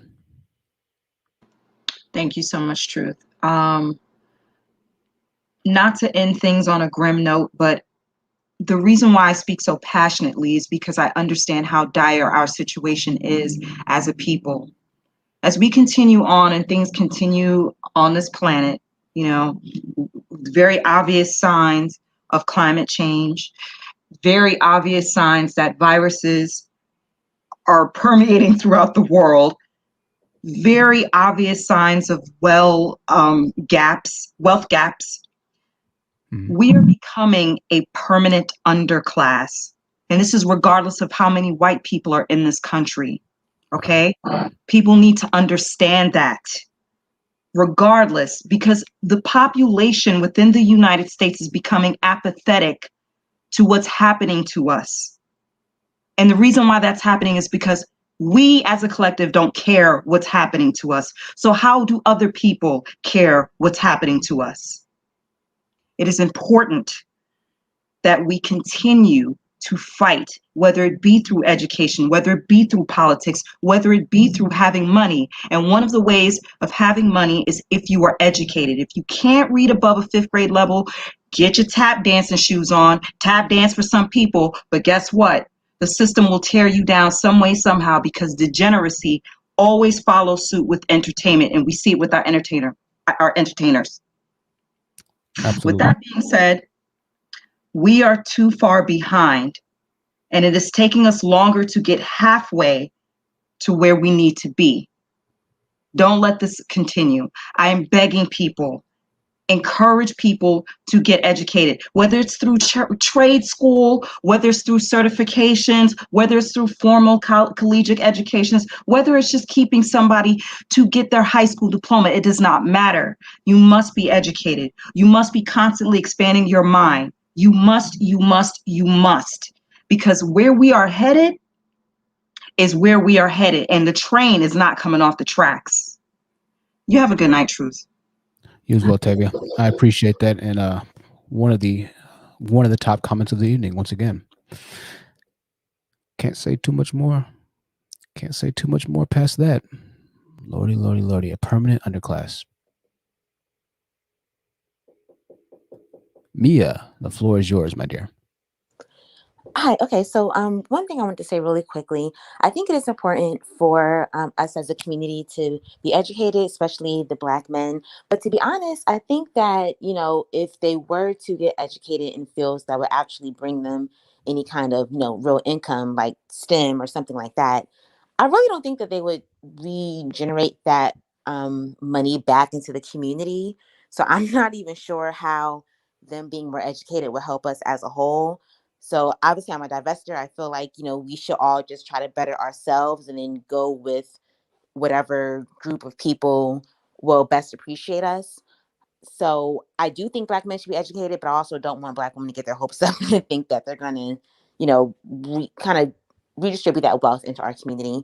And the last thing that I wanted to say is that one thing I really love about your channel is that although I know you said you have like a lot of women listeners, but I love that your approach is basically talking to Black men. So we as women, we enjoy listening because you're, like other callers said, you're saying stuff that makes sense for a change. But it's nice to hear a man talking to other men. You know what I'm saying? Like you're not kind of chastising women. I know a lot of people like accuse you of pandering, but your message isn't to us. I don't hear you at all speaking to Black women. It's mostly trying to better your counterparts. And I just want to say that I appreciate that. Well, thank you, man. I appreciate you as well. That means the world, and do your best. Do your best. The song by OJ the Juice Man. I'm gonna take you down, Mia. And once again, thank you, Mia, for your patience and for adding those the contributions and the commentary that you added today. This is a song by OJ the Juice Man called "No Help." I was gonna play it today, and I'm tempted to go ahead and play it. So I think I'm gonna go ahead and play it on the outro, ladies and gentlemen. I could get a copyright strike for this. I really got to consider it. I got to consider it. Kier, the final words of the evening for yourself, my dear. Okay, that was quick. I know, right? I was the only one on the panel. I always just immediately jump to you. Yeah, man, you could give me some warning or something. I know, right? Everybody else got a warning, but you. It was just like, yeah, this has been a great stream. Kier, go ahead. I'm sorry, Kier. Next time, I'll get you next time. Get you warned next time. Just catching me off guard. You look at I write notes. Let's see. I want to know how hard I want to drop this one. Well, I'm just gonna drop it. So, after hearing everything that I've heard from several of the males today, I never really understood why I actually had a very staunch reason of staying the hell away from majority of the male gender. And now I know why. You guys aren't funny. You guys aren't clever. Women aren't stupid. I can feel you picking at my brain like a buzzard picks at his food. Okay. You're not fooling anybody. I see you. You're rotting from the inside out, and I can smell you from here. You are being ripped apart piece by agonizing piece of your soul. And I'm sorry, but I can't save you. Black women and Black girls, we can't save you from this. The house of cards are falling, and they're falling on your head. I'm sorry, but it is what it is. It has to fall on somebody's head, and unfortunately, it's not going to fall on the head of the innocent. You're guilty, and you all know it. But you won't admit it. But that's cool, because the world is turning, the earth is turning, and the karmic debt that you created, it can't be contained anymore. All things done in the dark are going to come to the light. I was always told that growing up. No matter what you do, you might be able to get away with it for a while, but eventually they're going to find out. And my mom and my dad always found out. Kiera, I want to thank you for your last words. We'll see you on the next one, my dear. Some very haunting and very, very true ringing words to take us out of this live stream tonight. I hope you enjoyed, ladies and gentlemen, this 3-hour and 16-minute live podcast on the Honest Truth channel. It's been an honor having you here with us. We discussed a lot. We heard a lot of different opinions. But more than anything, truth always hits the hardest. Whether or not you believe in the truth or you believe in a lie, you know the truth to be the truth no matter what. As you go about these next couple of days until we rejoin and reconvene on Sunday night during the live Hangout stream, I want you to keep in mind that the well-being of yourself and your mental health and your family is what's most important. And so take appropriate actions to make a home, community, and an environment that sustains your own mental fiber and the mental well-being of your loved ones as well. As we go through these next couple of days, take care of yourselves out there. It's a crazy world we live in. but there's a lot of good people in it as well. So stick with the good people. Make sure you consider self-defense if you are a lady, particular. I say, oh my God, primarily a lady who lives in a city-like environment. My brain is gone at this point, right? If you live in a metropolis, or if you live in an area that's just not as good, a bit more grimy, if you live on the other side of the train tracks, right? Start thinking about your personal safety, because the chances are you might or might not, more than likely might not have the aid from another man if something were to happen. I know I speak about this all the time, and I hate to leave on a truly ominous note. We'll have the outro music that can kind of lift us up and take us back to the astral projected and traveling, space traveling vibes, right, as we ride this thing on out. But I make sure that I let y'all know that it is a crazy world that we live in. And if you haven't already started thinking about self-defense, then that's something that you need to seriously do, right? Seriously do. Amazon, buy some pepper spray. If you're able to carry a pocket knife legally, of course, within your own state, do that. But start thinking about that, right? We have some crazy guys out here. This is going to wrap it up, ladies and gentlemen. I love you all. We're going to have our outro. I think it's going to work okay. Cross your fingers.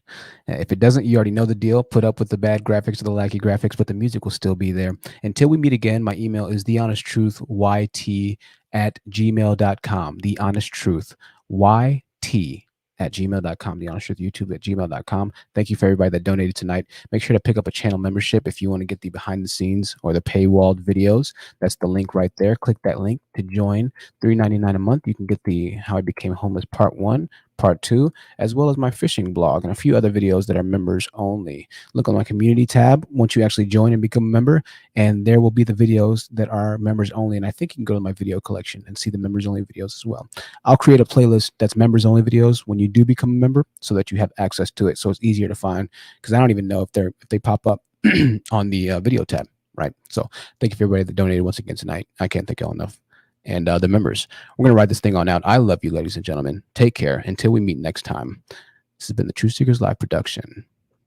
A lot more to say. A lot more to say.